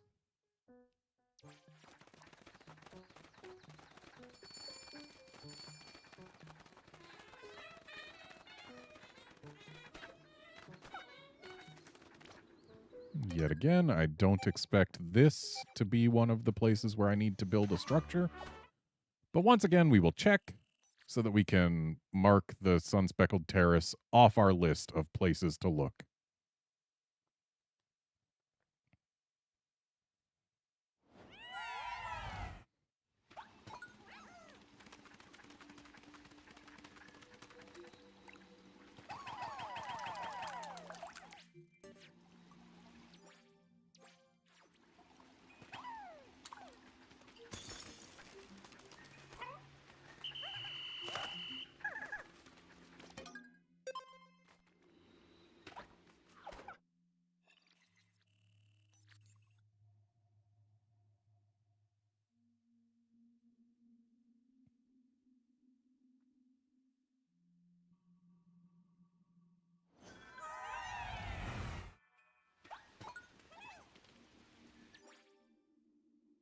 Okay, yep. Nothing here for us.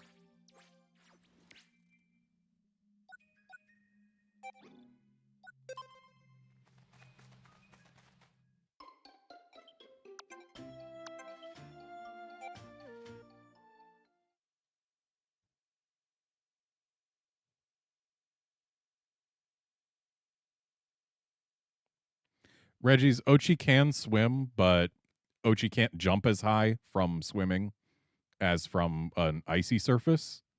So we actually did need to freeze that body of water in order to hop up on the ledge.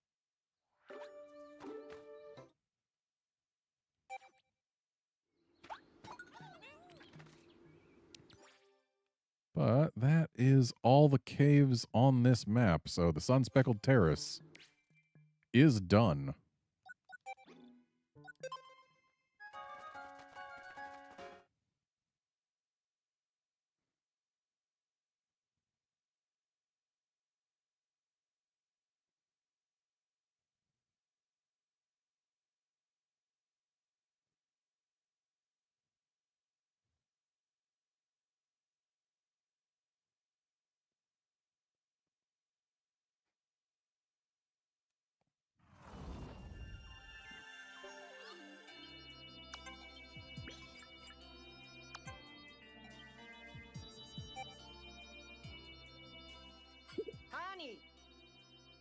We did it! We rescued all of the castaways stranded on this planet. I'd say that's mission complete.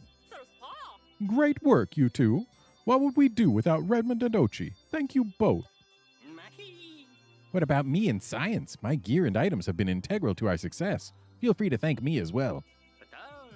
No doubt about it. That was excellent work, Redmond. Surely I wouldn't have been able to cure any leaflings without the brave and humble work of New Blood here. Dingo, is there anything you wanted to say to Redmond? Psh, just don't let it go to your head. But well done, Redmond.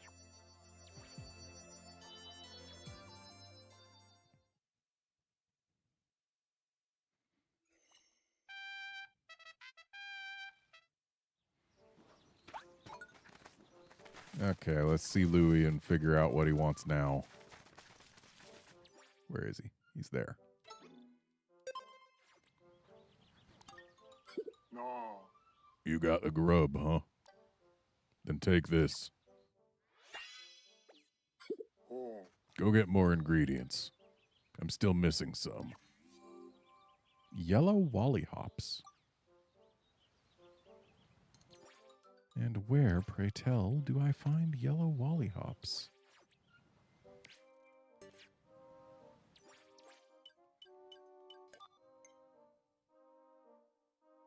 The Blah Blah Courtyard.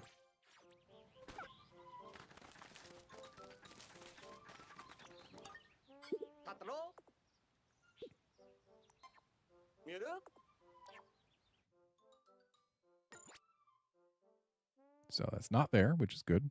The Secluded Courtyard. So, to Blossoming Arcadia we go. Hopefully, Louis will have at most one mission per main area. That would be nice.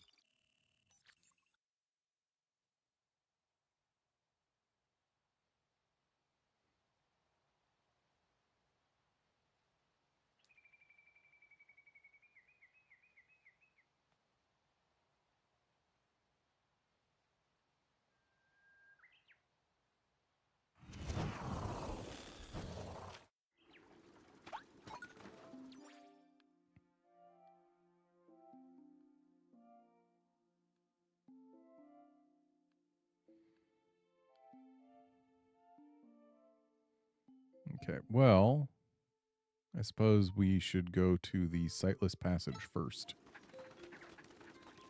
Because it's closest.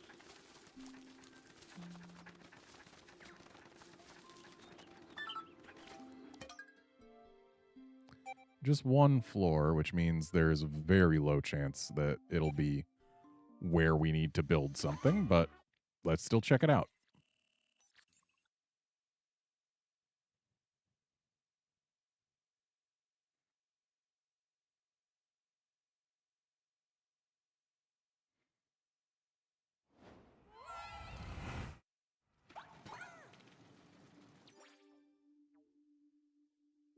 Yeah, nope. We've already built the one thing that is buildable here.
Actually, from here, we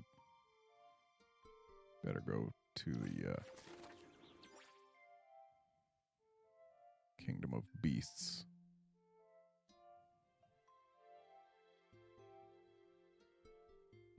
All right, Ochi can't get up there. Whatever. We can autopilot most of the way.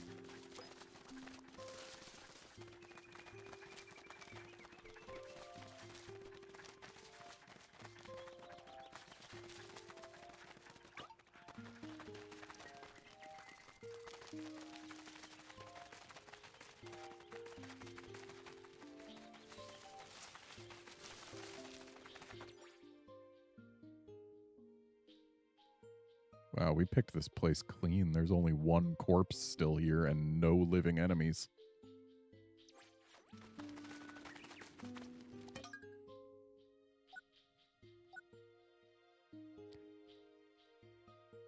Oh, the black candy pop buds are actually gray for rock Pikmin. I see.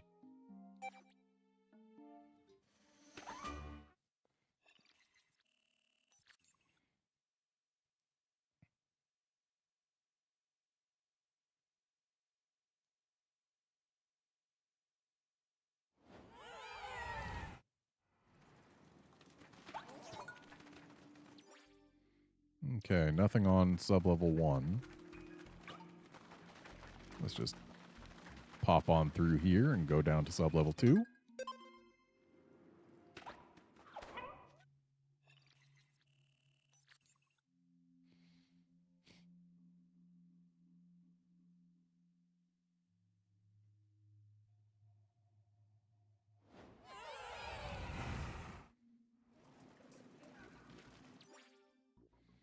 Nothing here.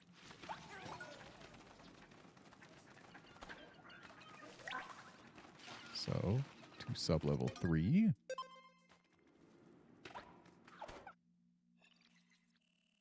I don't expect that this will be one of the ones where I need to build something, because this was a more combat-oriented cave.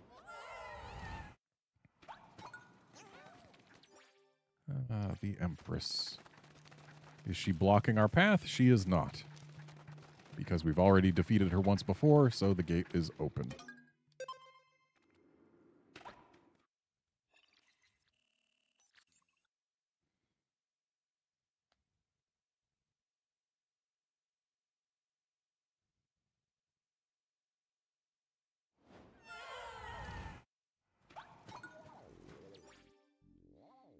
And nothing of value here.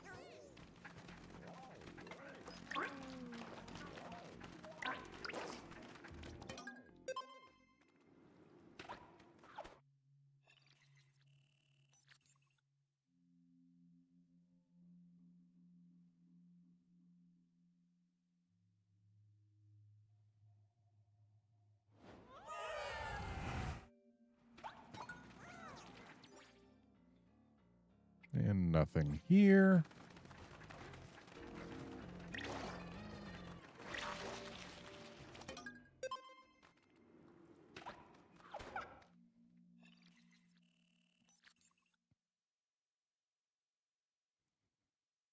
Yeah, it's actually kind of interesting how much this game keeps permanent track of.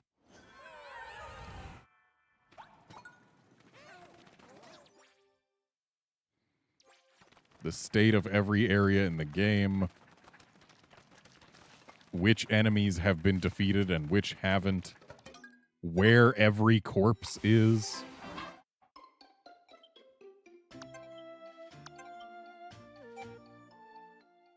The fact that it tracks the coordinates of every corpse, that is more than I ever expected it to do, but it does.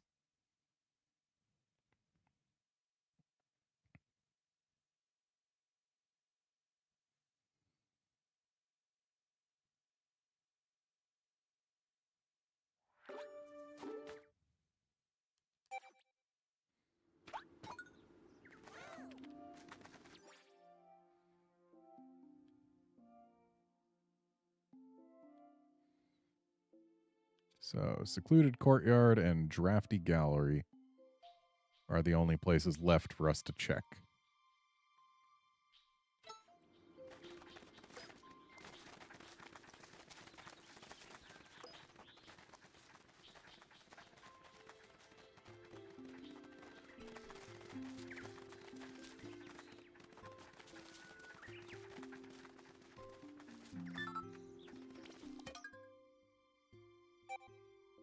So we know that in here there are at least going to be some Wally hops that I need.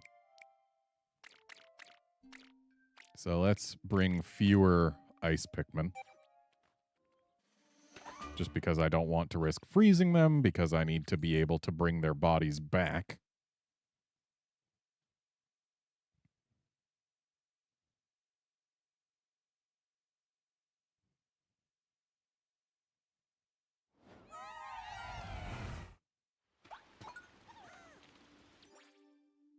Okay, so no structures to build here. And those are not yellow Wally hops.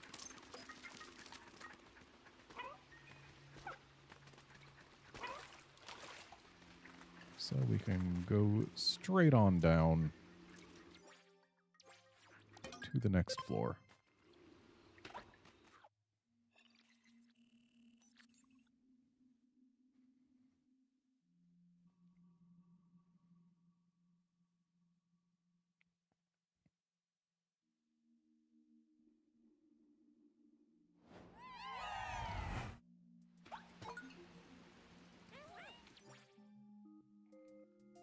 Okay, there are possibly yellow Wally hops here, but no structure. That's a yellow Wally hop. It almost froze.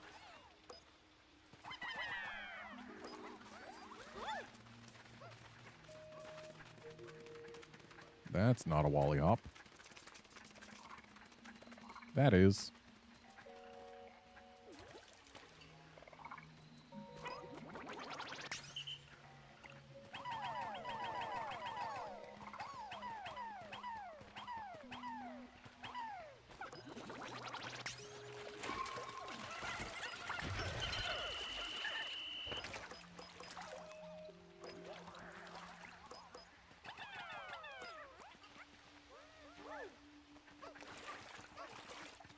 And the delivery of that Wally hop will complete Louie's current quest.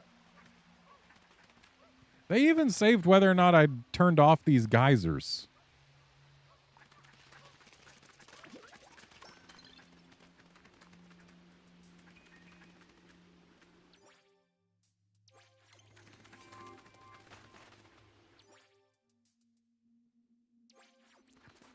Okay, mission complete.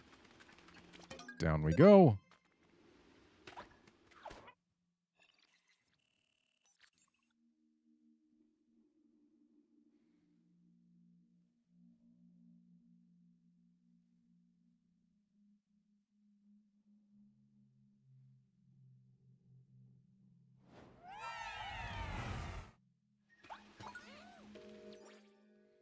No structures this floor.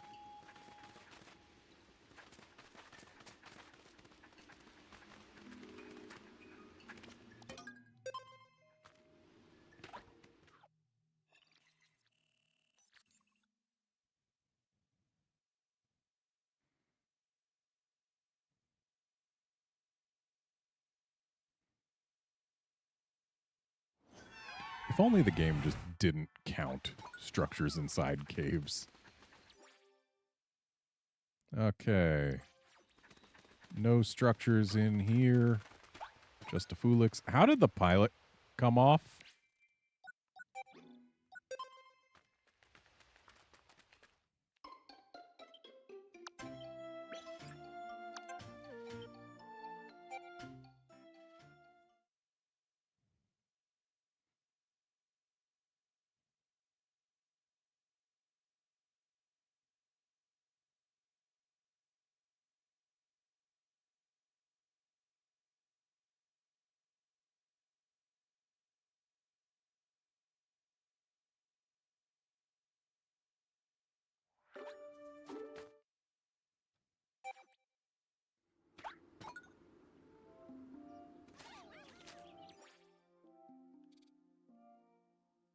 Okay, so the last thing we have to check out here is one more cave. But let's see what kind of corpse this was that we left over here. Probably a Spectralid. Yep. You can take that home.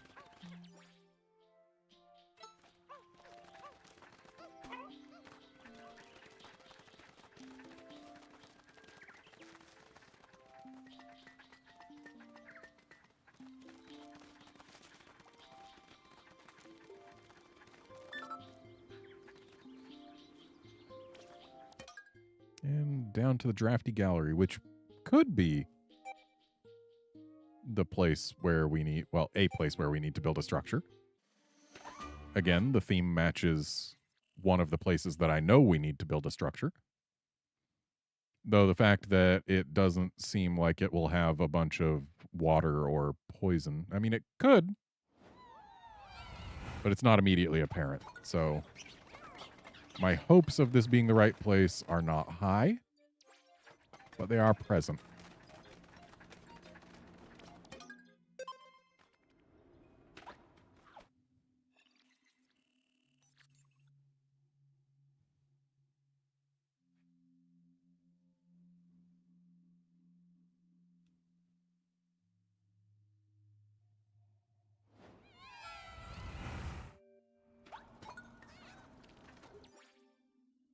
Okay, not this floor.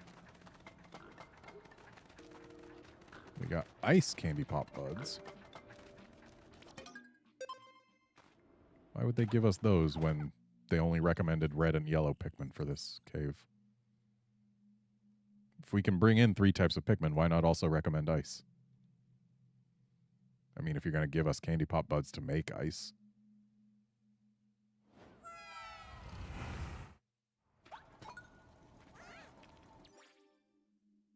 And no additional structures to build on this sub-level.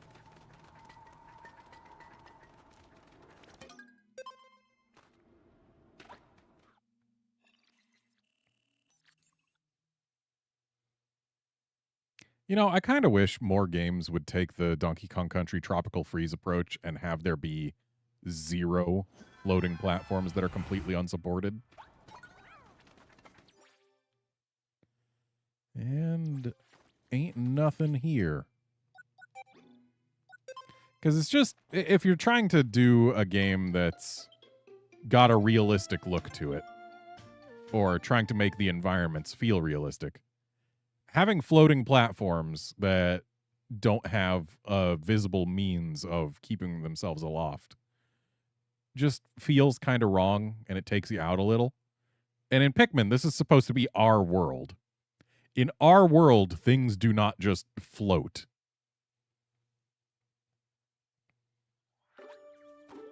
So yeah, I feel like in those industrial environments, they should at least, like, have wires holding things aloft from the corners. It wouldn't be a whole lot to add, and it would increase immersion.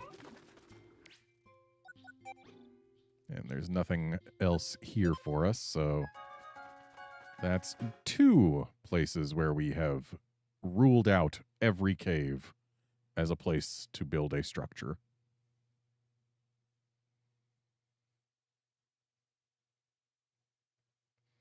But at least we got Louie those Wally Hops. Which I still hate that they're not Wally Wogs anymore. Why did they change the name? It didn't need to change.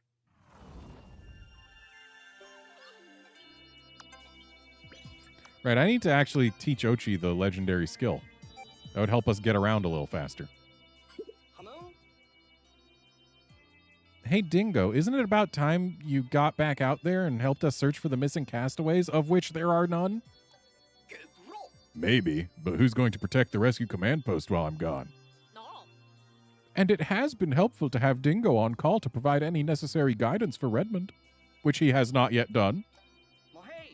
I suppose I hadn't considered it that way. Well, be sure to consider it in the future. That was a close one.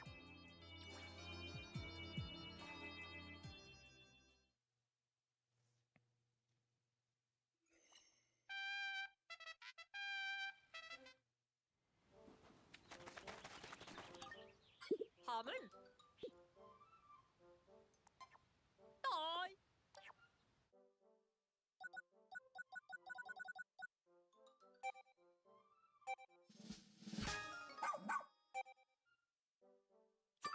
Mom. Claro. Wow, no fanfare for having learned the skill.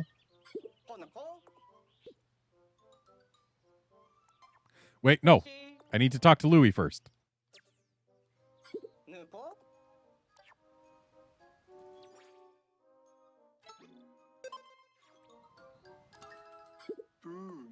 You got the grub, huh?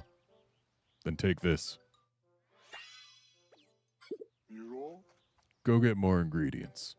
I'm still missing some. A peckish aristocrab.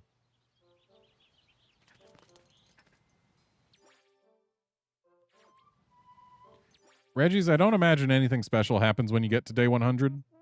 I'm not going to find out because I'm going to be done with everything well before then.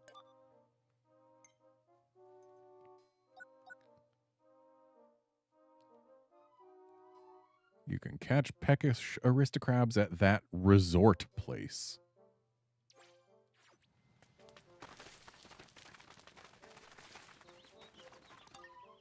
Nyamo?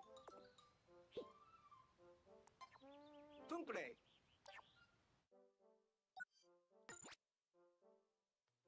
The seafloor resort, that would be. I do appreciate that Louis is not sending us to the same locale more than once, thus far at least.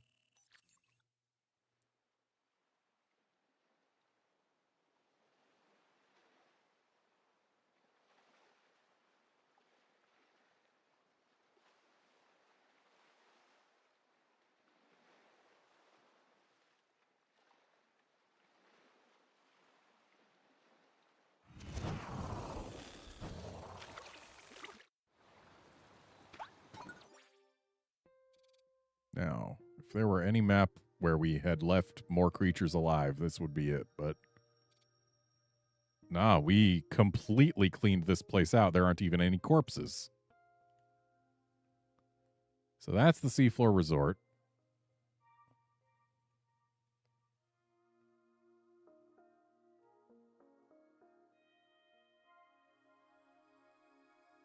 I feel like going for the below grade discotheque now. This is probably the shortest path we're going to have to get to it. Yeah.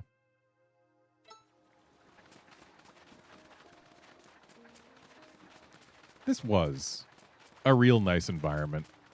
It had an interesting gimmick with the low tide coming at noon.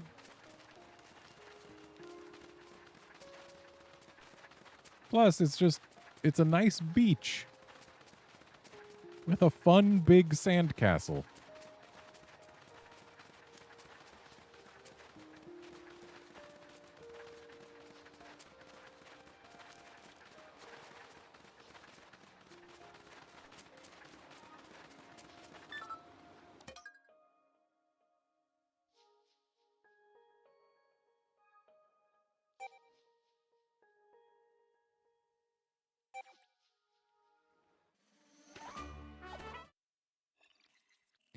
Yeah, Reggie's, they probably should leave Louis tied up, but I guess he's behaving himself.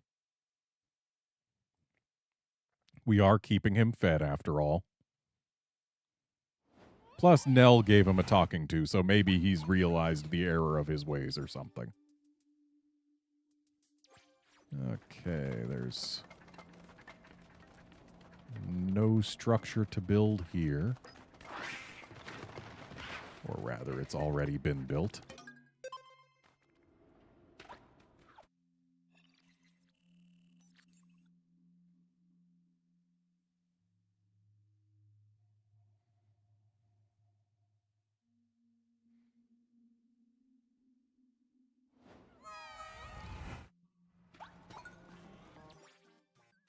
No structures on this floor.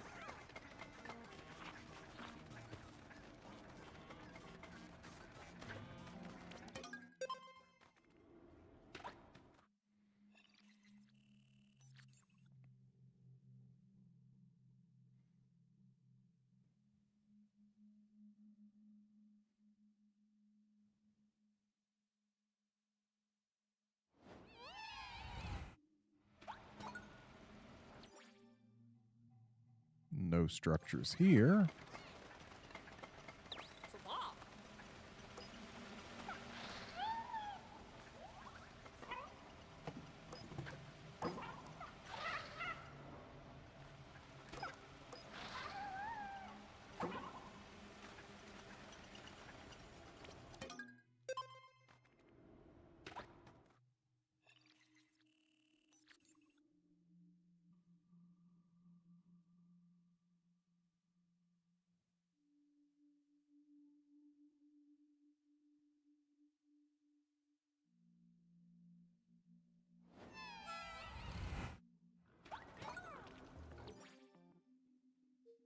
No structures here.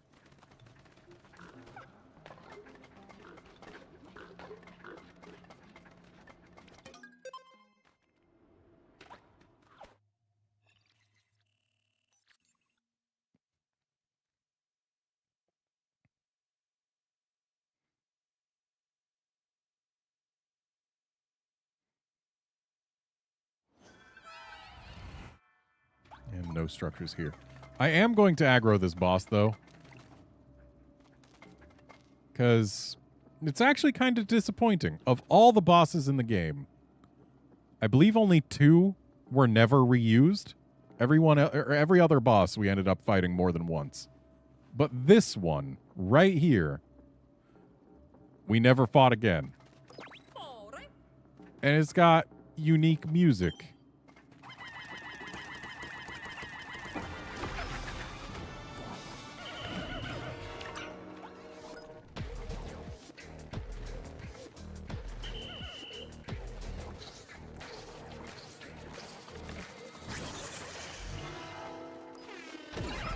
Ow.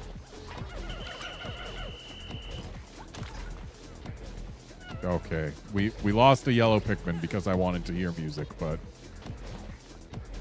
it's an acceptable loss. Yeah, it's just sad that we never got to fight this thing or hear its music again.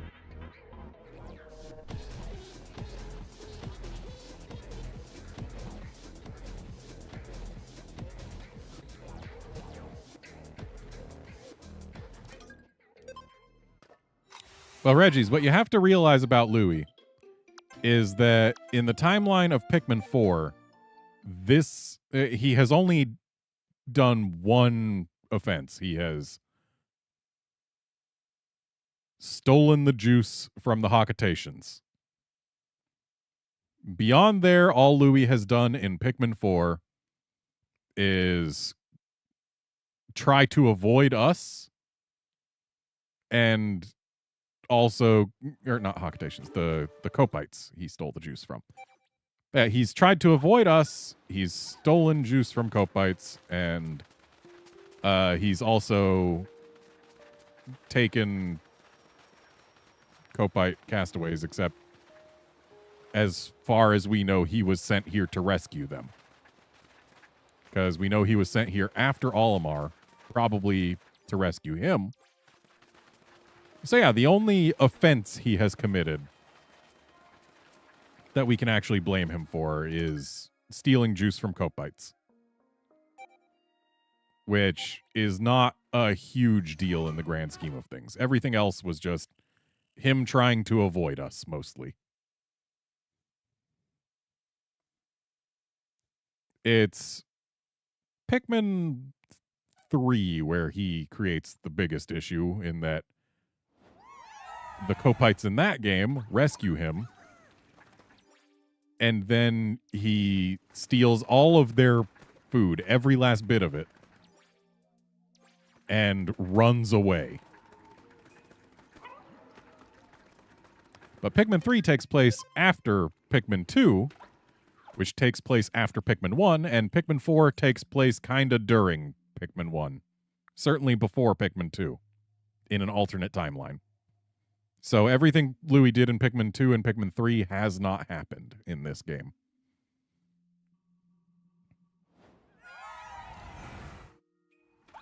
And in Pikmin 2, technically Louie didn't do anything terribly wrong.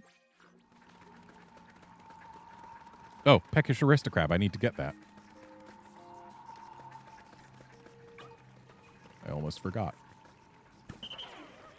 Yeah, Pikmin 2, Louie got knocked out of the ship as Olimar was leaving after having collected all of the money that he needed to pay off Hakatate Freight's debt. Which, okay, not his fault.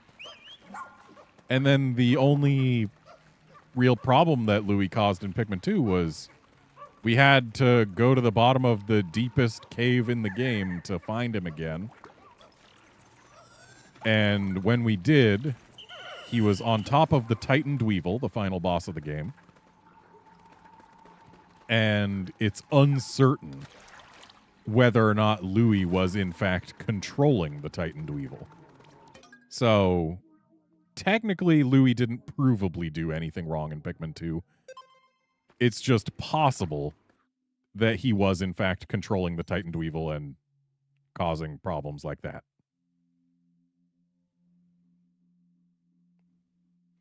So yeah, Pikmin 3 is where Louis becomes an actual criminal who could have killed people. But that ain't this game. Hey, there's one of the structures that I need to build. Excellent, we found one.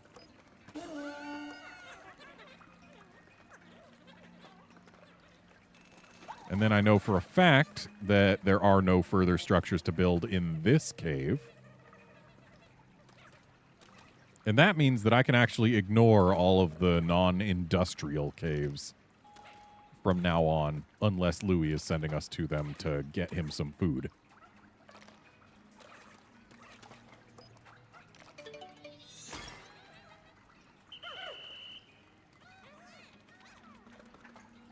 Reggie's Louis did not control the final boss in this game. He just hopped on top of it and let it try to kill us. He himself did not technically do anything to us. And again, he was defending himself. He was trying to avoid people who were chasing him down after he repeatedly told them to leave him alone. So really, I can't fault him too much for his actions in this game. I can certainly fault him a bit, but I wouldn't say that it descends to the realm of criminal behavior.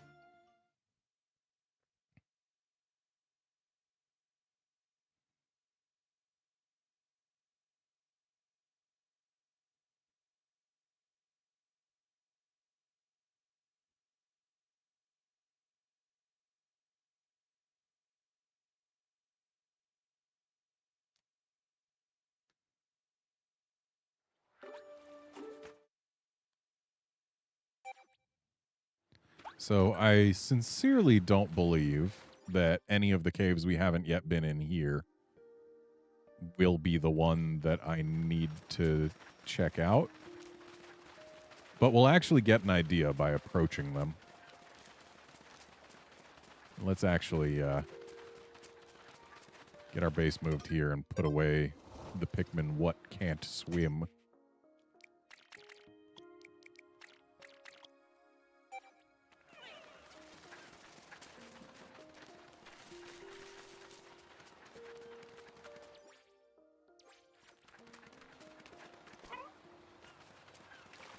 Reggie's, I wouldn't say that Louis is dangerous by himself. By himself, he's just a person. Okay, Engulfed Castle is not the right theme, so we can go ahead and skip that. Yeah, Louis has only been dangerous when sitting on top of large creatures. And there are none of those back at base for him, so he is harmless as long as he stays there alone. And Sub-Zero's sauna is also the wrong theme, so we can go ahead and leave this place.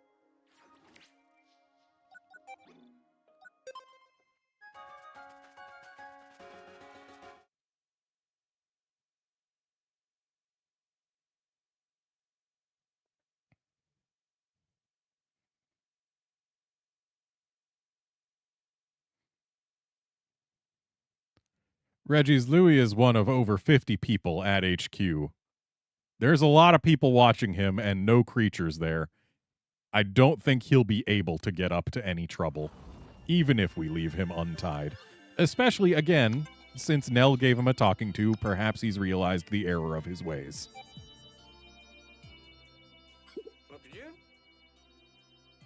What are you up to, Yanni? Just a little creature research. The more I examine these specimens, the more they intrigue me. Their evolutionary processes seem to be very different from ours. Huh. I suppose that makes sense. Out of curiosity, exactly what kind of research are you conducting? Oh, it's not really research as much as an experimental creature breeding program. Ah, okay. Wait, did you say breeding program? Put an end to that right away.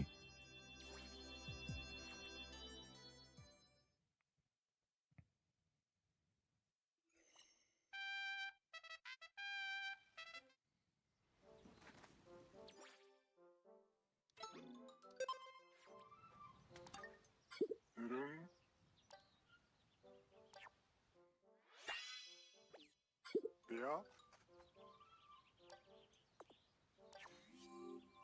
A fiery bulblax.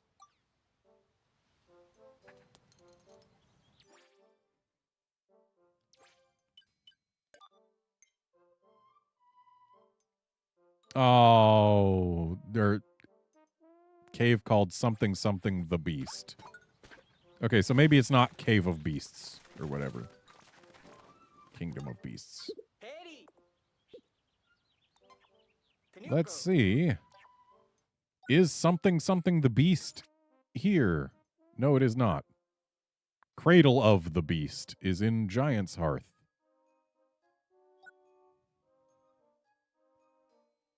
And I think Ultimate Testing Range might be the one where I need to actually build a structure. Let's figure it out.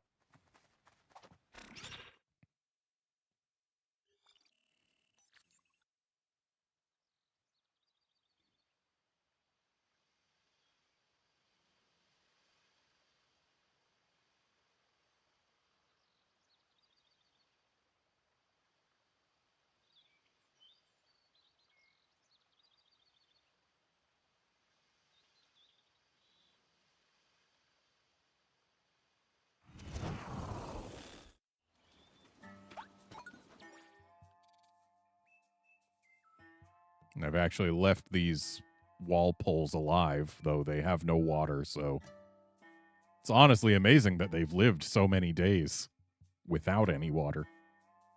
So that's where we get our fiery bulblax in there.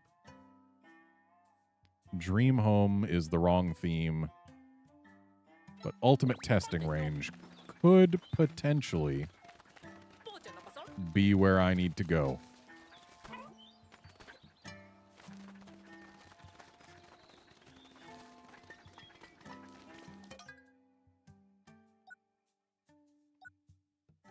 Okay, yeah, we've got winged Pikmin and white Pikmin in the wild here.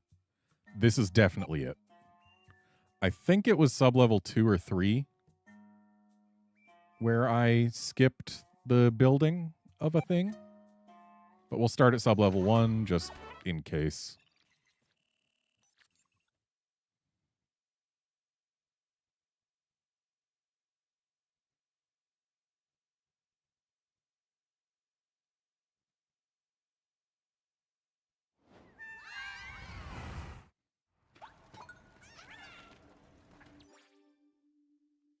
Okay, so yeah, sub-level 1 does not have anything left to build.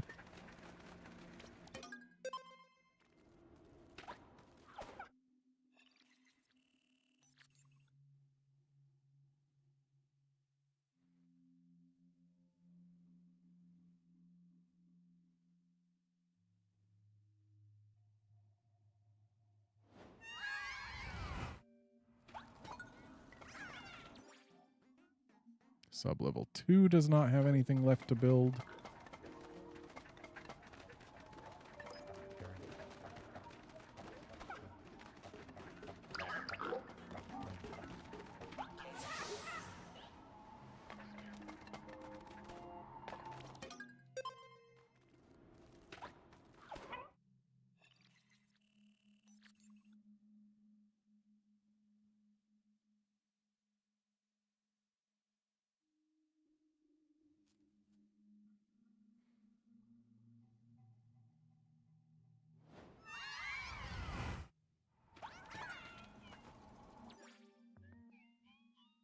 Sub-level 3 does not have anything left to build.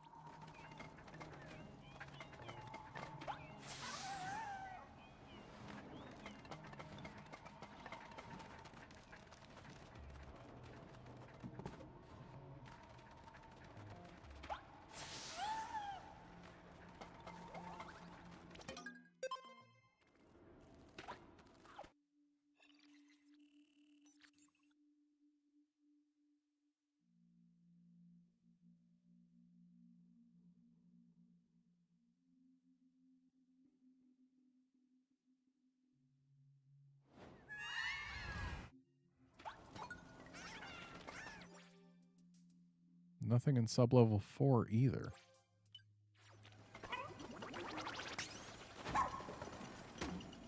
I'm almost positive that this is the cave that I need.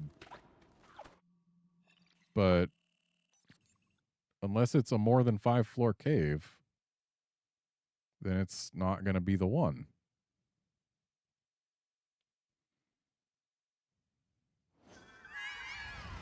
Okay, so it's not the one. Dang. I felt sure that it would be. But alas.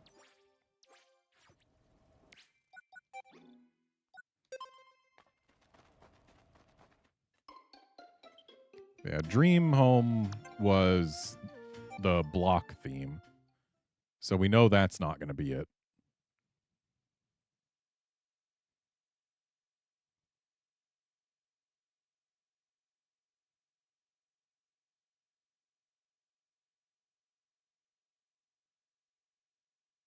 I believe the Cave of the Beast, or whatever it's called, is going to be the just typical cave theme.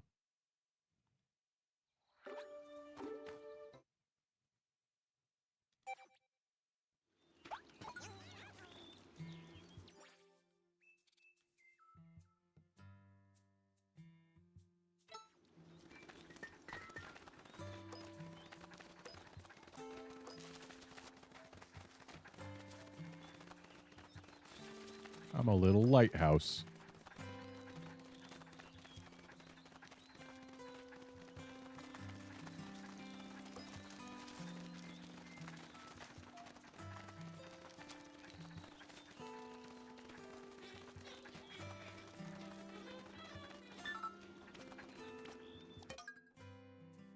Yeah, Cradle of the Beast is, in fact, not the correct theme. So we're just going to get our Bulblax and get out.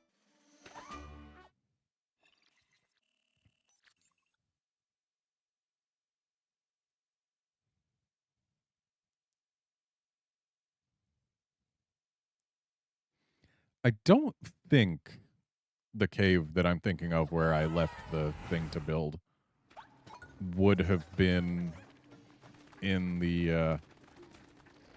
oh, man, there's the geysers. We already killed them, so...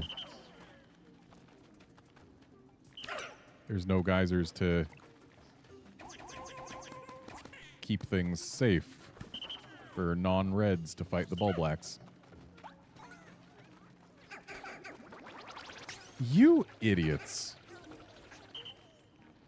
I was not trying to get you to join me, you little rocky jerks.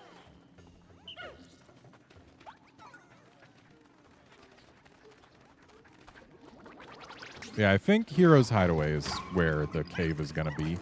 I don't feel like it was in the Primordial Thicket. I don't think it was that late.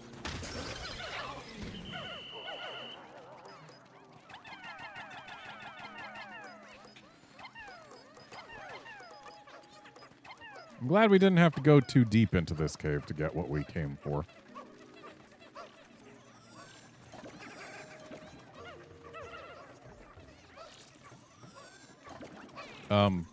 You lost?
Okay, so there's just the 3 standard caves here. And we know that this one's the wrong theme, and we already looked through this one. So, out we go.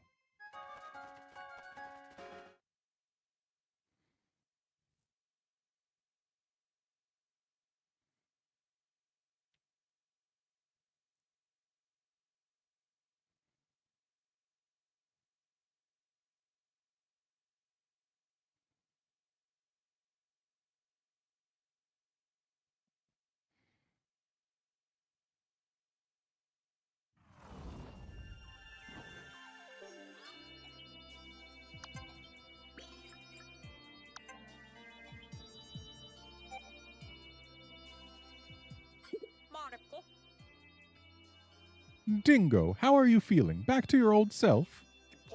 Oh, yeah. Fit as a feather over here. Why did I say that? So stupid. Glad to hear it. Then you must be ready to assist Redmond. I don't know. I'm not quite 100% yet. Help out the rookie? Ugh.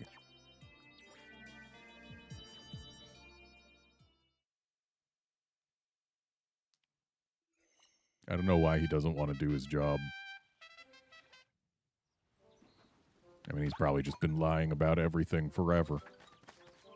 Okay, Louie. What do you want now?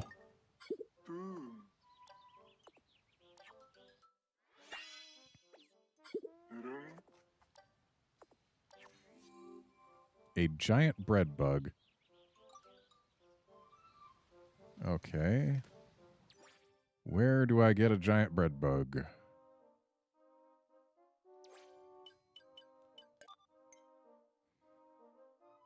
Insert word here, palace.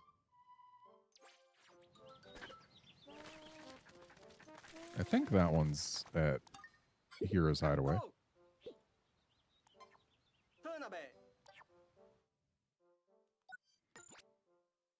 Ah, yes, the Plunder Palace.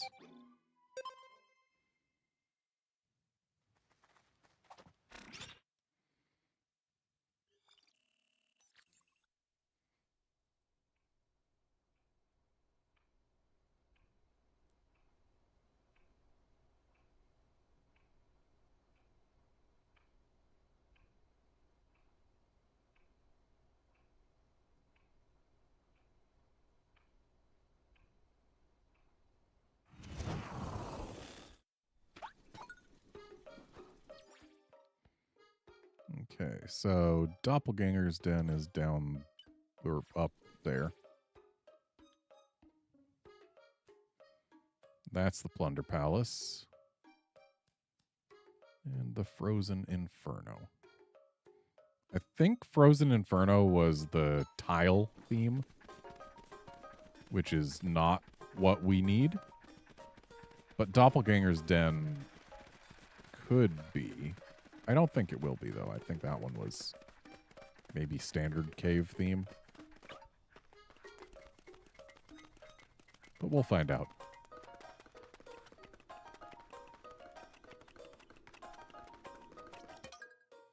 Okay, that's the tile theme. We don't need that.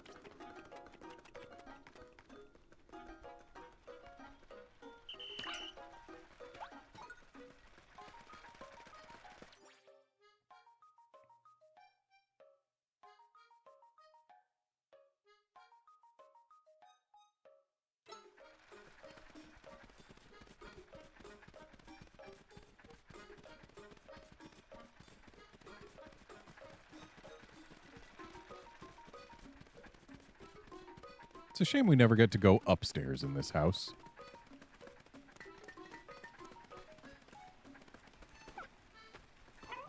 We know there are stairs, but we never get to see what's at the top of them.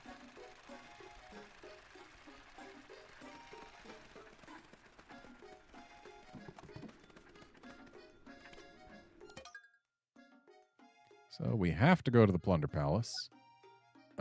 Giant bread bugs were not on the first sub-level, but I don't recall where they were. So let's just go to the first sub-level, because I could be wrong, and this way we'll find them for sure eventually.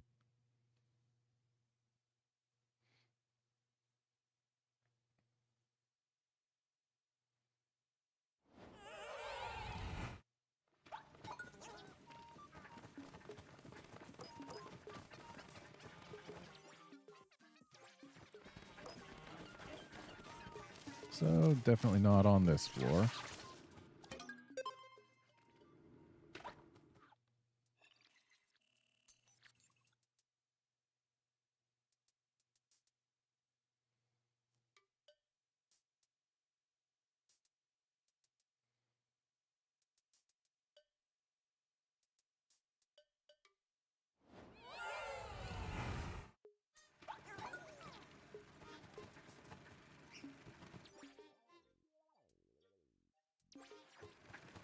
Not going to be this floor either.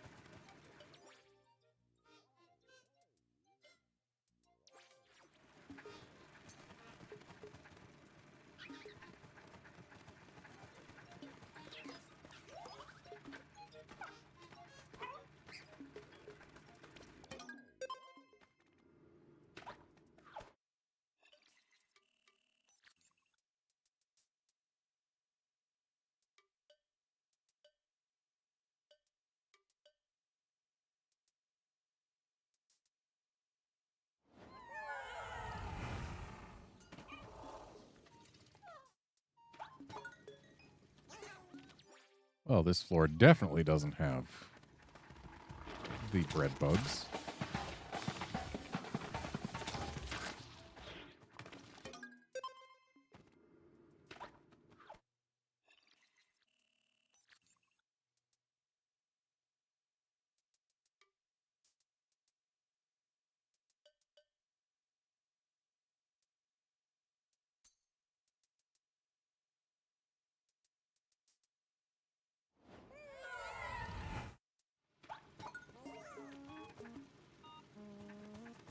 Okay, we got more regular bread bugs. But I don't believe there are any giants on this floor.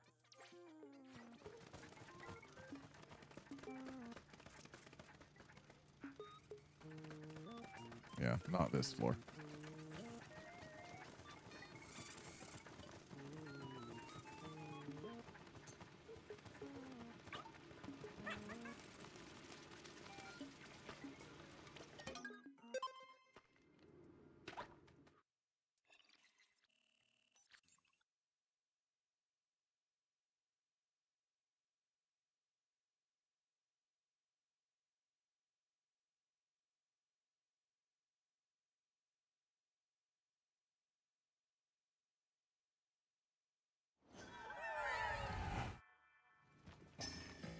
So it was only here.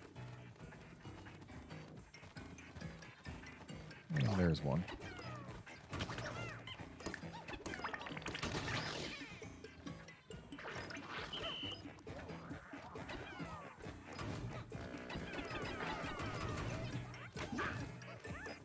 Oh. We don't even need to carry things. We can just smush it. Apparently we can only smush it when it's carrying something, so never mind.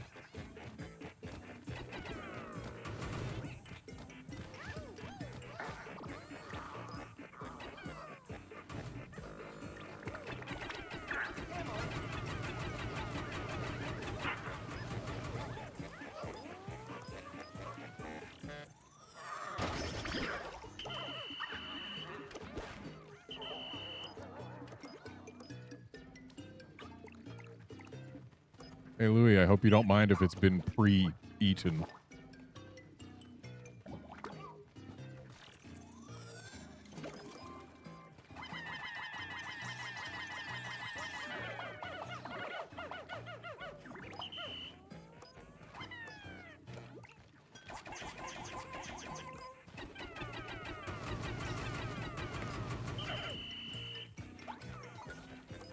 Okay, now we can head out of here.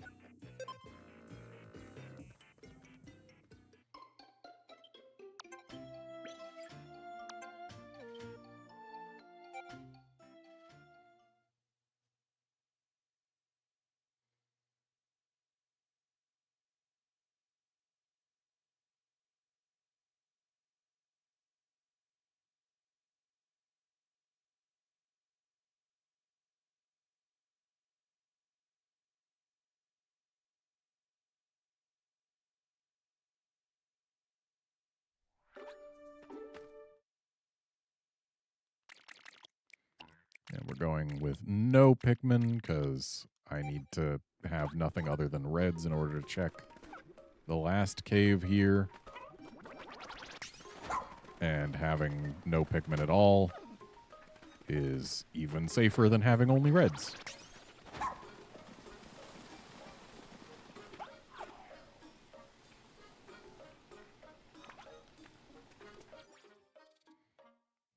Also, this is another map that we picked completely clean.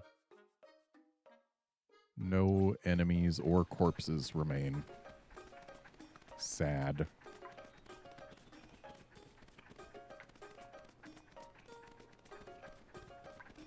I'm pretty sure this cave is going to be the wrong theme.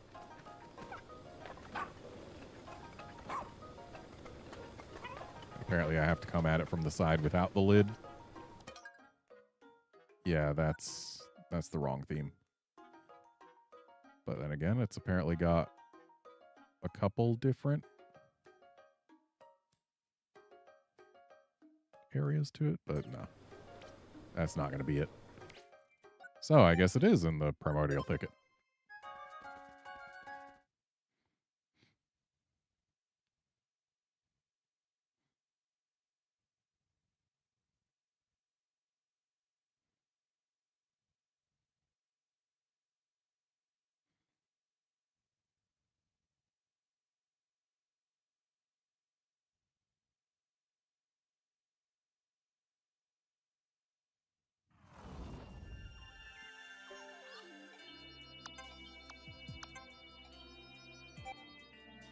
But Louis should be sending us there next.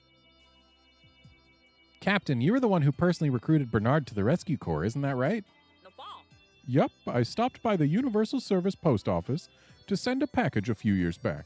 Then I heard this voice saying, I can deliver that package faster than absolutely anyone. Huh, and you didn't think that was kind of suspicious behavior? It was pretty suspicious, I guess. But he did deliver my package 2 days faster than the other guys. Our previous pilot had just retired, so I decided to give him a chance. I think it worked out for the best. It would have worked out even better if he spoke just a little quieter.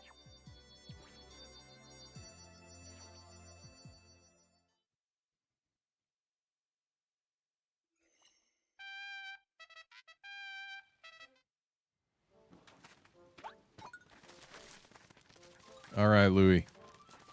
I bet you want exactly one more thing. What is it?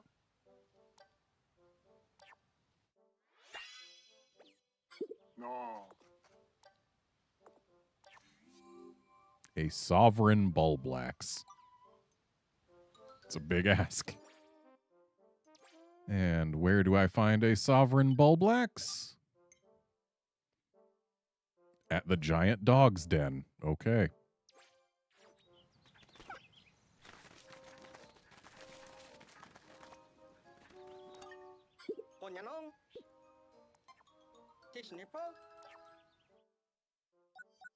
So, to the primordial thicket.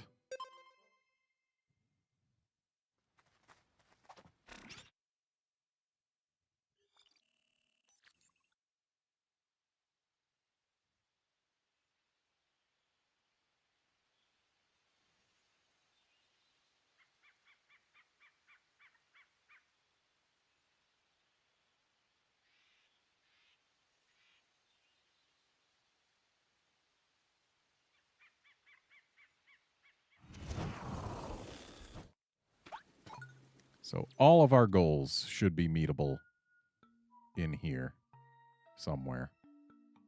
So we've got the Mud Pit, Subterranean Swarm, and Cavern for a King. So one of these two caves should be the one that I'm thinking of. My guess is Subterranean Swarm, just because it's got white Pikmin available. But it could be the Mud Pit.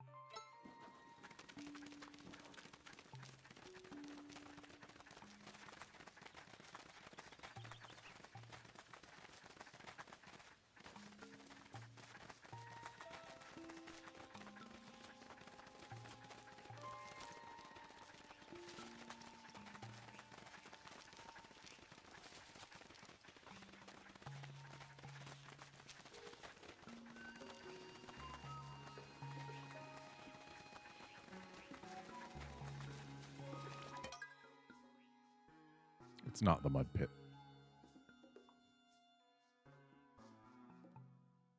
Definitely not.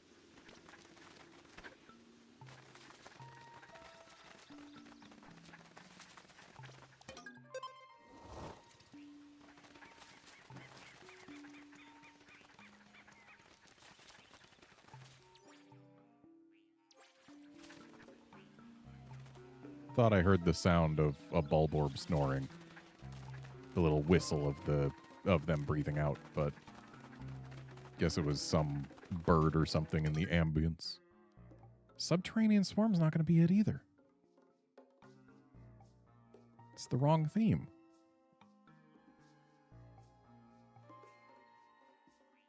Did I miss it somewhere? Maybe it is at the ultimate testing range and I just didn't look closely enough.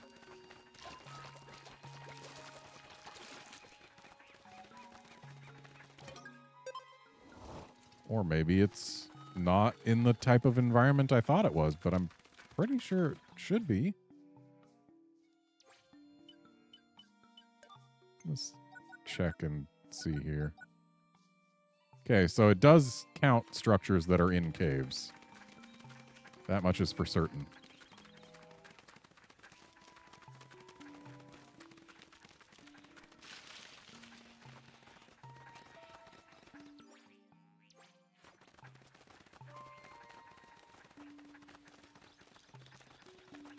Maybe the giant dog's den cycles through themes enough that it's the place. I doubt it, though. I'm pretty sure we ran across the structure I didn't build before we went into the cavern for a king.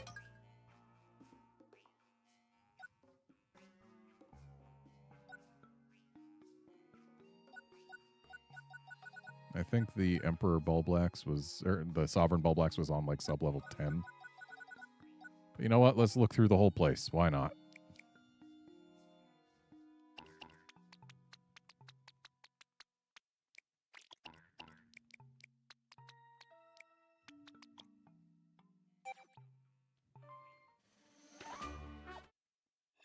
Bringing a whole bunch of Pikmin, even though I know we aren't going to have to really fight anything.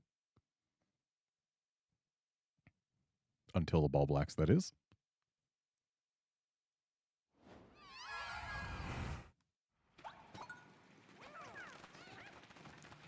Yep, I remember this floor.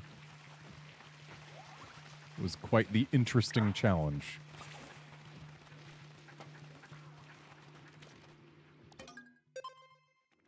But it's not a floor we need to care about.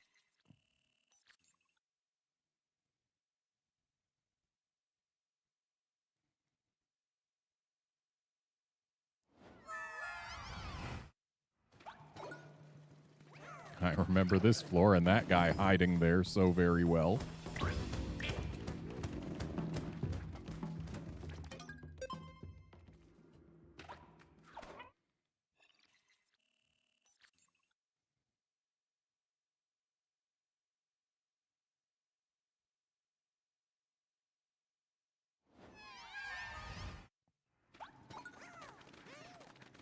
This floor and its snagrets.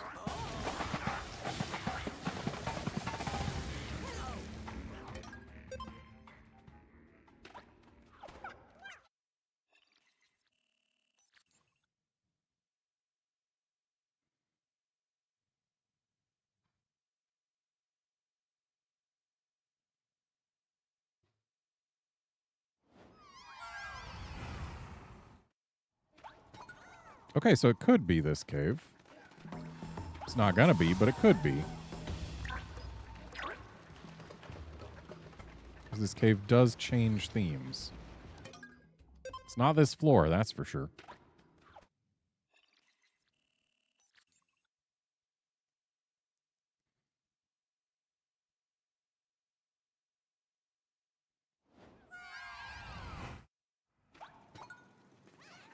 Okay, that's an emperor, not a sovereign.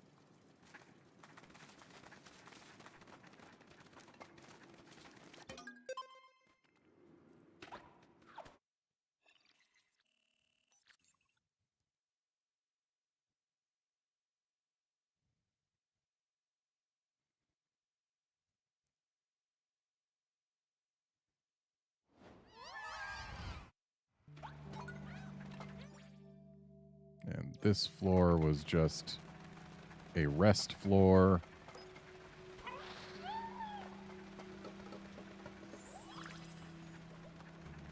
So I don't have any need to stick around here. Even though it is the right theme.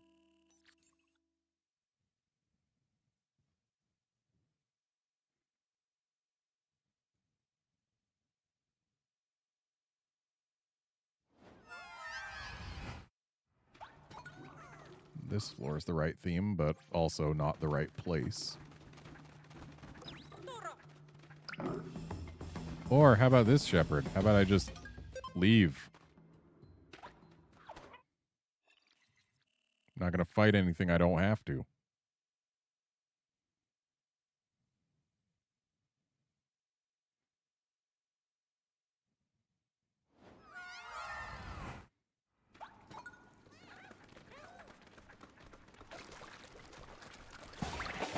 Don't have to deal with this rump up.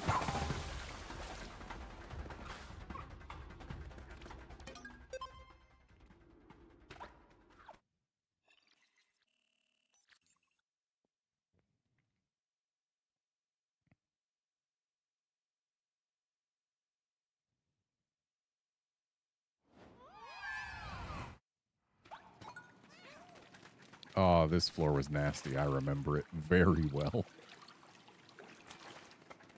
Forcing us to use only blues to fight the man at legs when you don't necessarily bring in that many blues.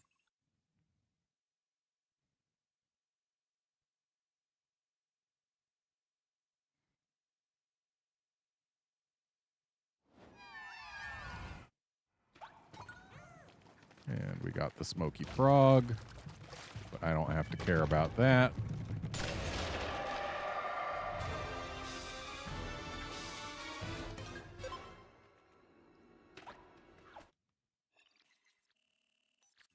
So that must have been like sub-level 15 for the Sovereign.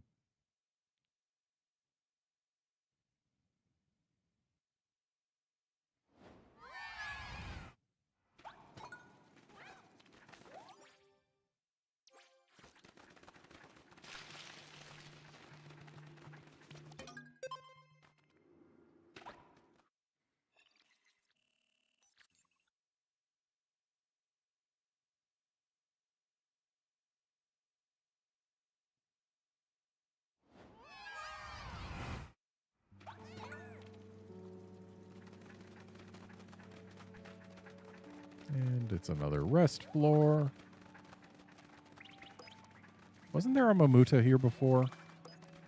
I guess they didn't respawn him. Could have gone for the red spectralids to get some spicy spray, but I've got plenty. Especially considering that I have no reason to actually fight most things anymore.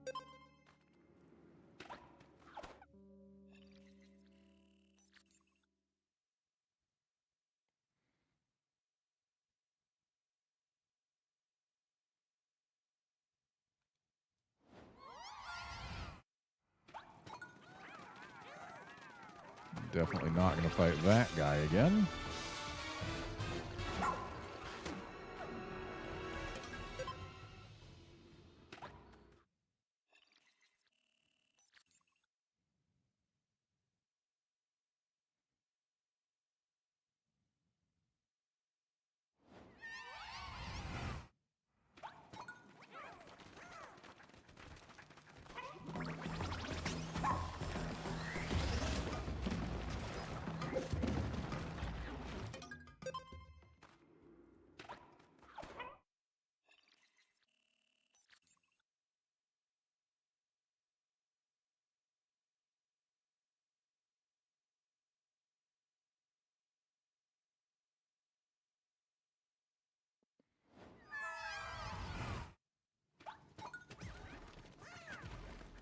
Ah, yes, the floor that Ice Pikmin trivialized.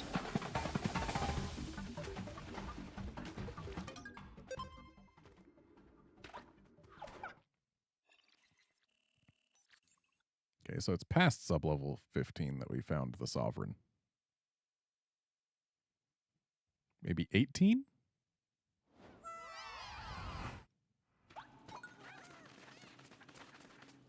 This was a water wraith floor, which didn't really matter because we had purples right from the start.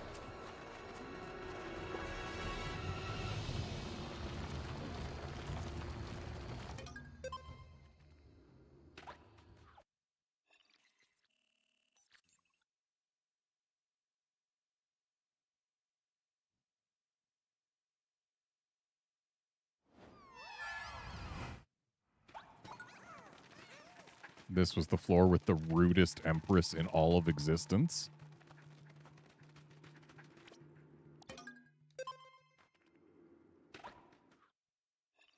So yeah, floor 18 is where we find the Sovereign.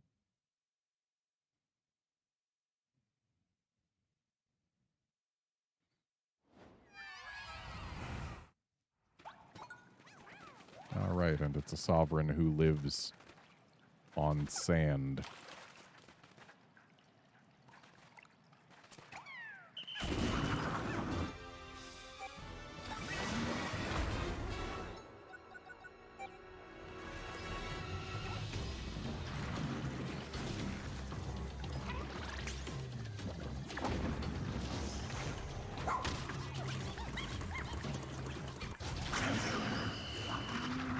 Oh, we got extra bomb rocks out of him.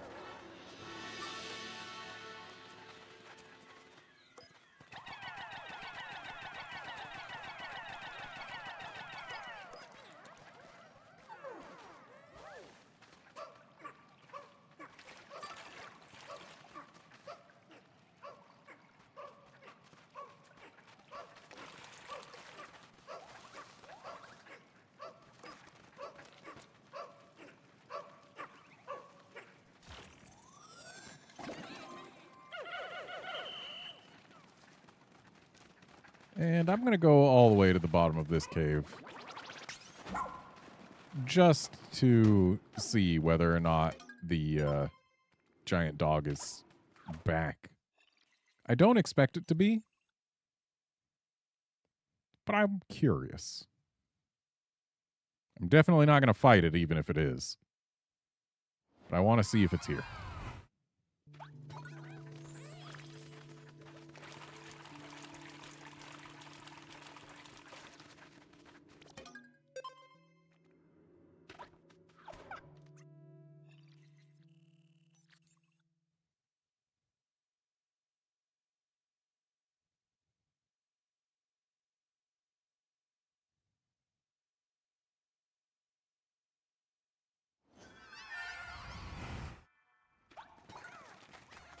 And it's not here.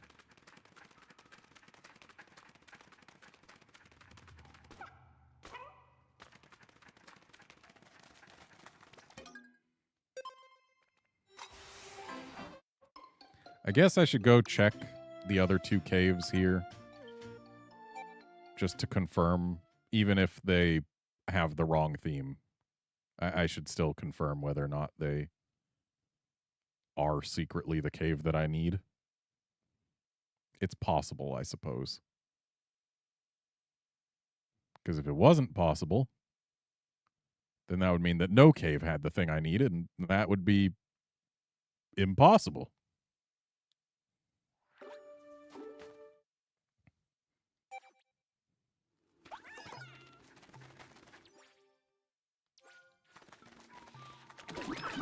Right?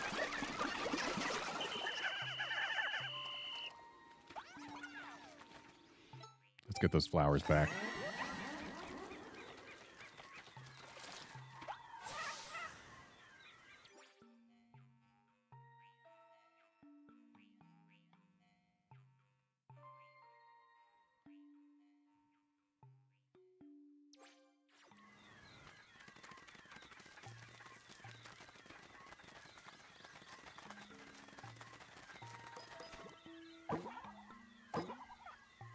I wish there was a quick way to get up this lead. Or, yeah, this... Well, okay, I guess there is.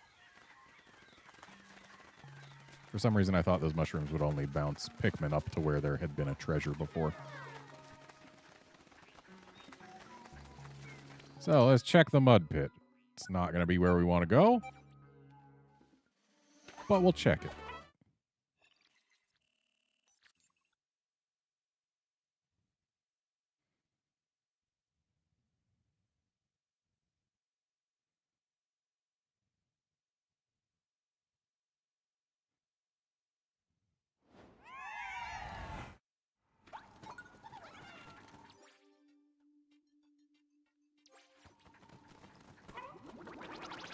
So this floor definitely isn't it. I oopsed.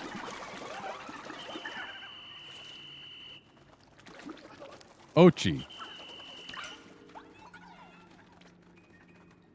Let's get those flowers back.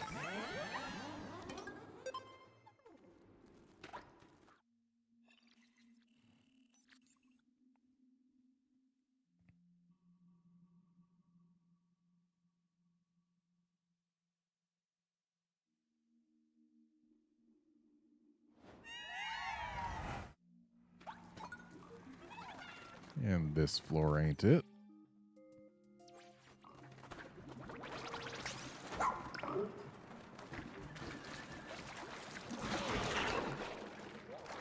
Take that, water dumple. And the last floor is not going to be it either, so let's just go ahead and leave from here.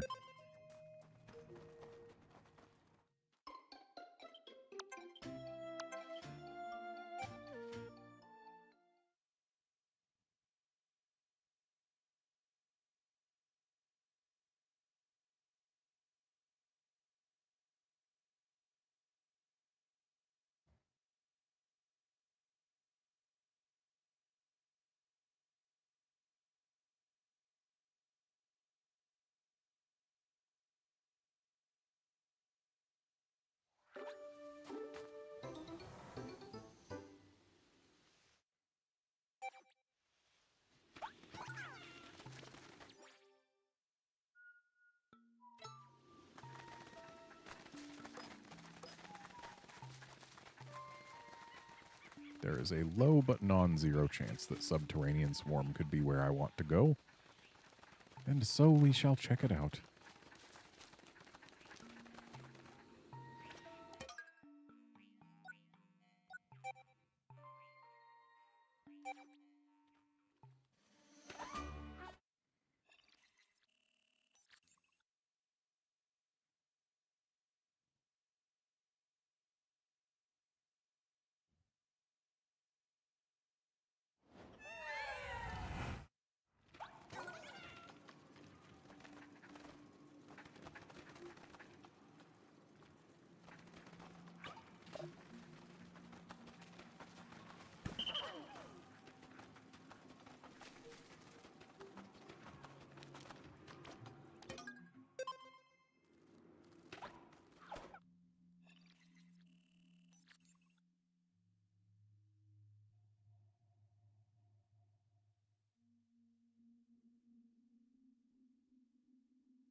And this ain't it.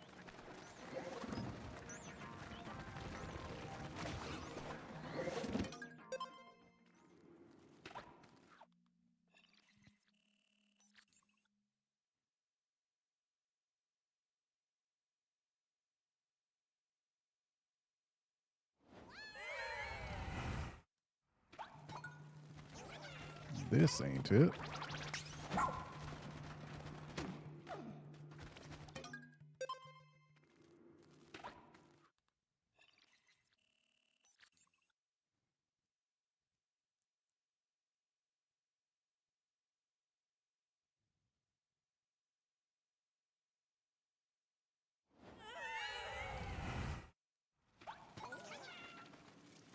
Not here.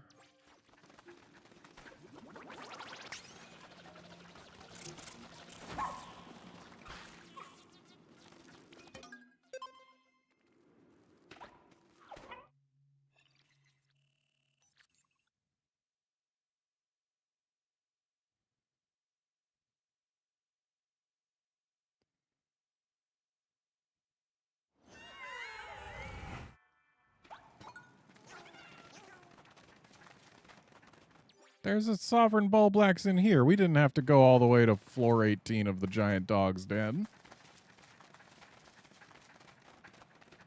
Louie, you made me do extra work.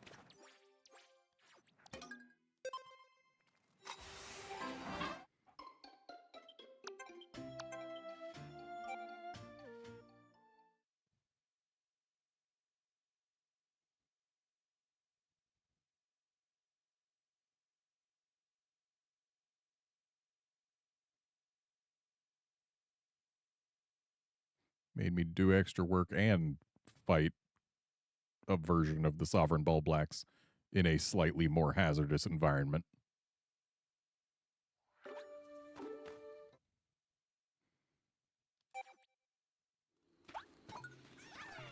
Okay, well, we can now rule this place out. And the more I think about it, the more I think the ultimate firing range probably is it, or ultimate testing range, or whatever it is. And I probably just, when I was looking at my map, I saw an unbuilt structure and assumed that it was a built structure. Because they do look similar when it's a wall or a ramp.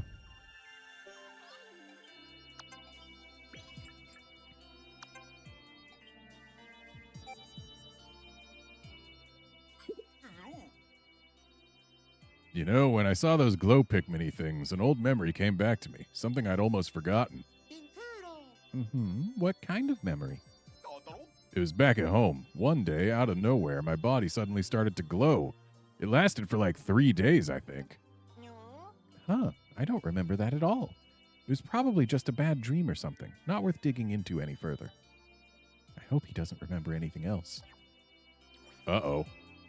Sounds like the doctor's been doing some experiments.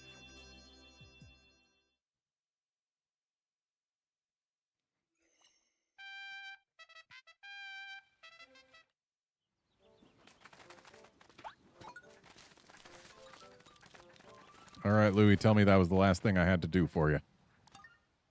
Oh. Now that I have the ingredients I need, you can have this. Extra hand.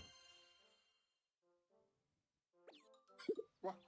A sovereign Bulblax feast for supper. It's going to be a good night. What does extra hand do?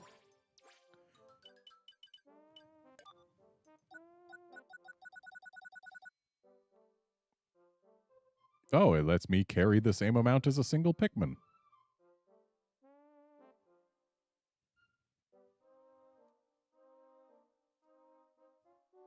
That was super not worth it.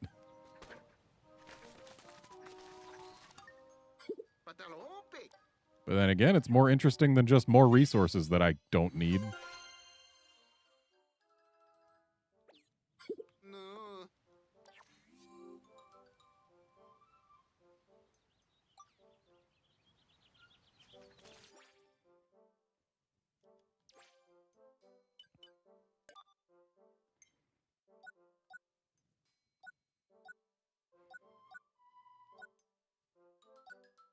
So yeah, all I have left is build that last structure and then get gold or better in Dandori. So let's try and build that last structure today. And then tomorrow will be Dandori Day. All Dandori. All the time. Dandori everywhere.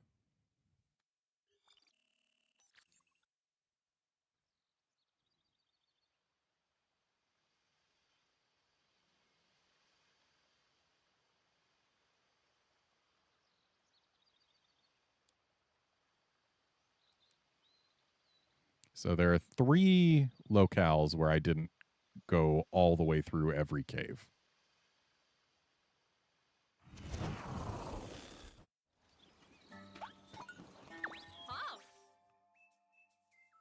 So let's once again go to the ultimate testing range.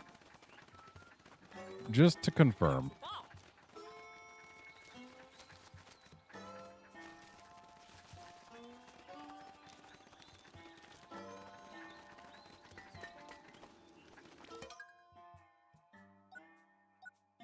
So it's not going to be sub-level 1. But again, I will go all the way through it. Just that I can be absolutely certain. Because my certainty last time could potentially have been misplaced.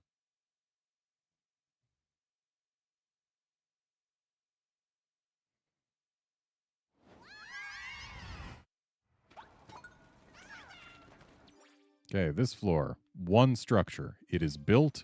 We are crossing it.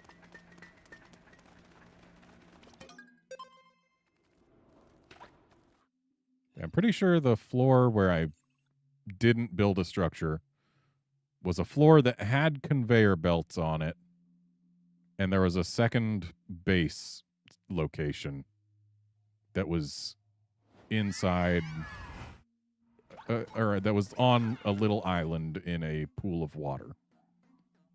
No structures anywhere on this floor.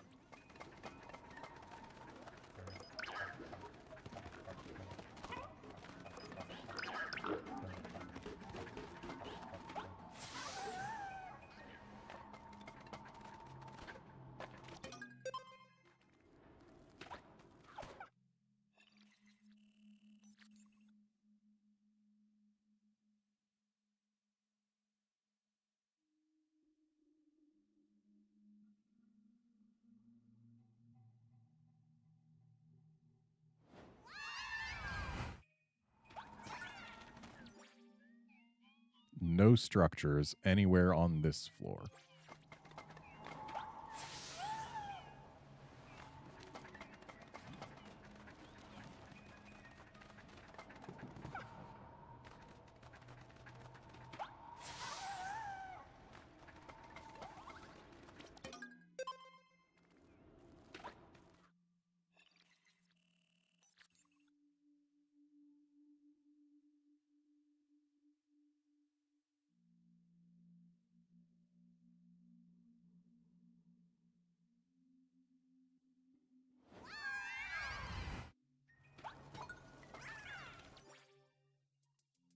One structure on this floor already built.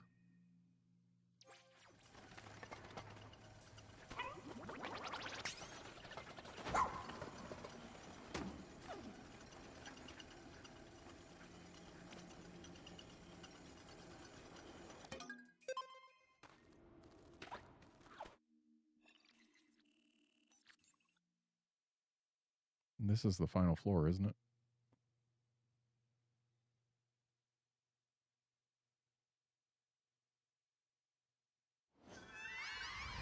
It is. So I wasted my time by coming back in here, but now I have peace of mind.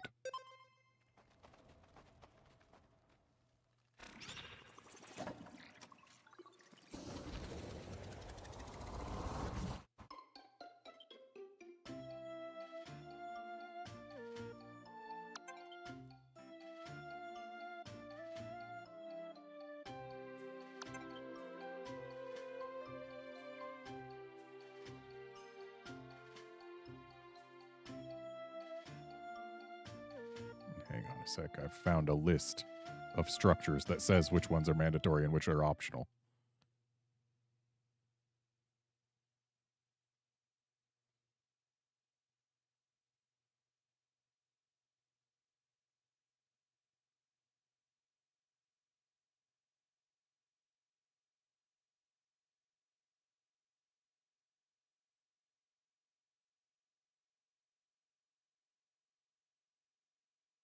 Doppelganger's Den. That's it. So Doppelganger's Den I had looked at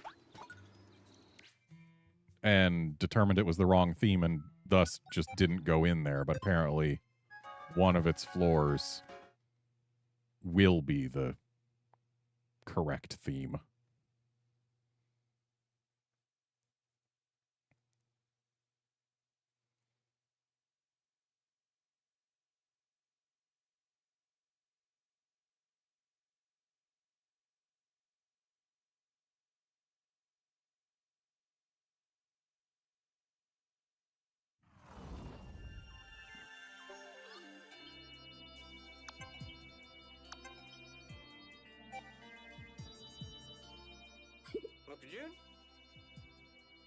By the by, Olimar, is there anything you remember from right before or after you became a leafling? Any additional details? Not particularly. It didn't feel bad or anything like that. In fact, it was quite revitalizing. My chronically stiff shoulders and all the injuries I'd sustained during my explorations healed immediately. Perhaps leafification has highly restorative effects. This is definitely something worth looking into. You're not planning any new experiments now, are you? Yanni.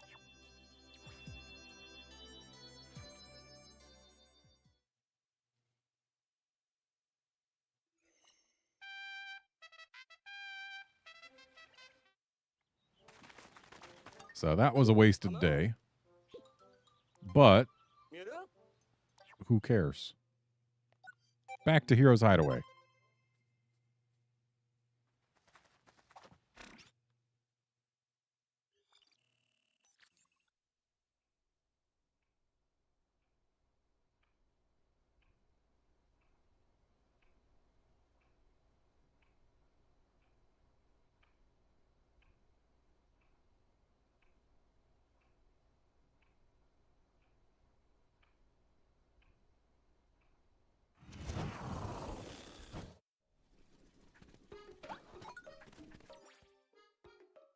So that's where we're going.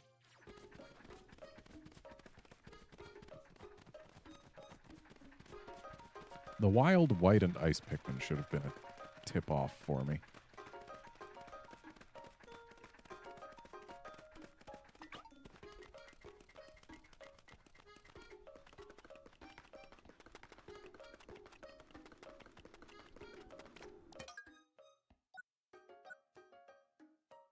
And I can even look up what sublevel it's on.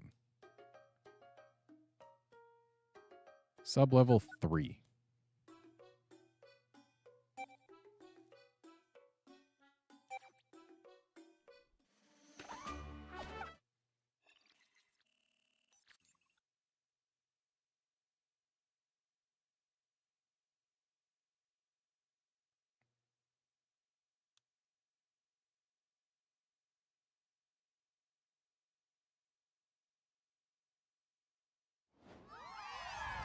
Yep, this is the right theme.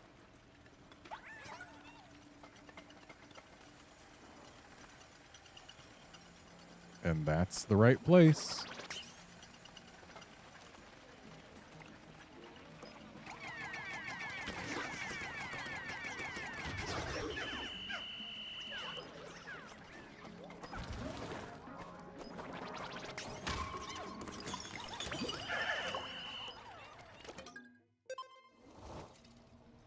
And there's the structure. Let's just make sure that we can safely get it.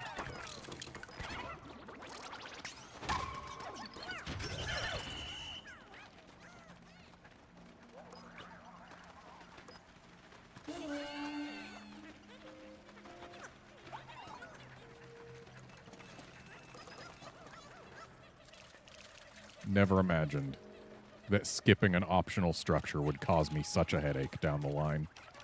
I thought I was being smart, but no.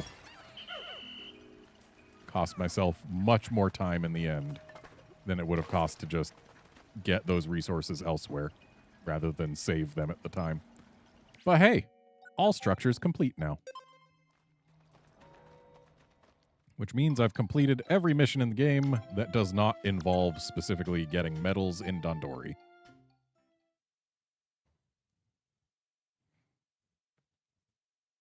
And that isn't infinitely repeatable, like blooming and planting more Pikmin.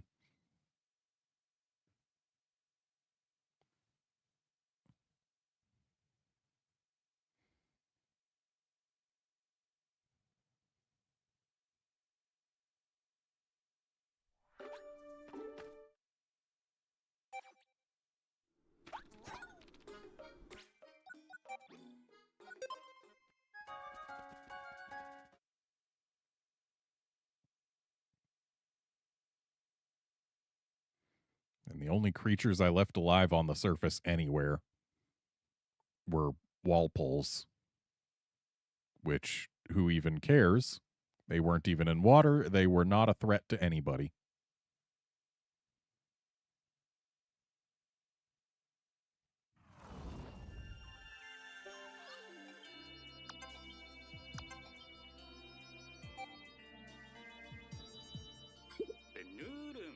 Whew, I expect an apology from you, Dingo, and you better make it good. Fair enough. No surprise he's still angry. I messed up. I'm sorry. I never should have run away and abandoned you out there after the crash. What are you talking about? I'm talking about my pizza. It is time for you to apologize for eating my pizza without asking. Huh? You're mad about pizza? This is what I get for being sincere.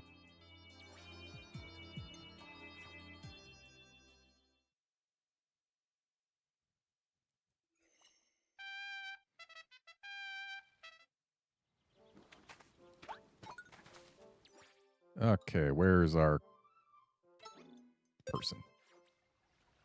Hey, I built all the things. Thank you so much. Your work is not just satisfactory, it's outstanding.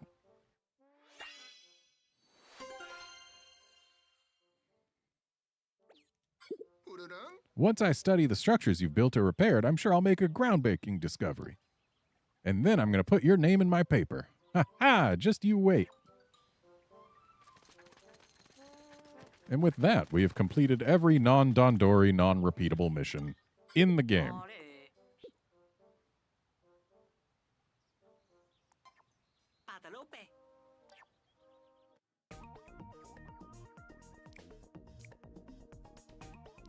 Wait. That's what I want.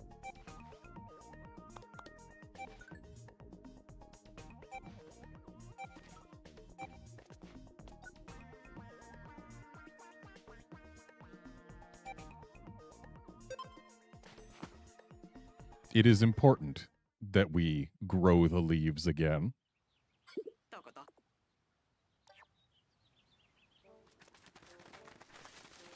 Because with that, we are ready to end this stream. And tomorrow, we Dondori. Dondori all stream. Dondori anytime.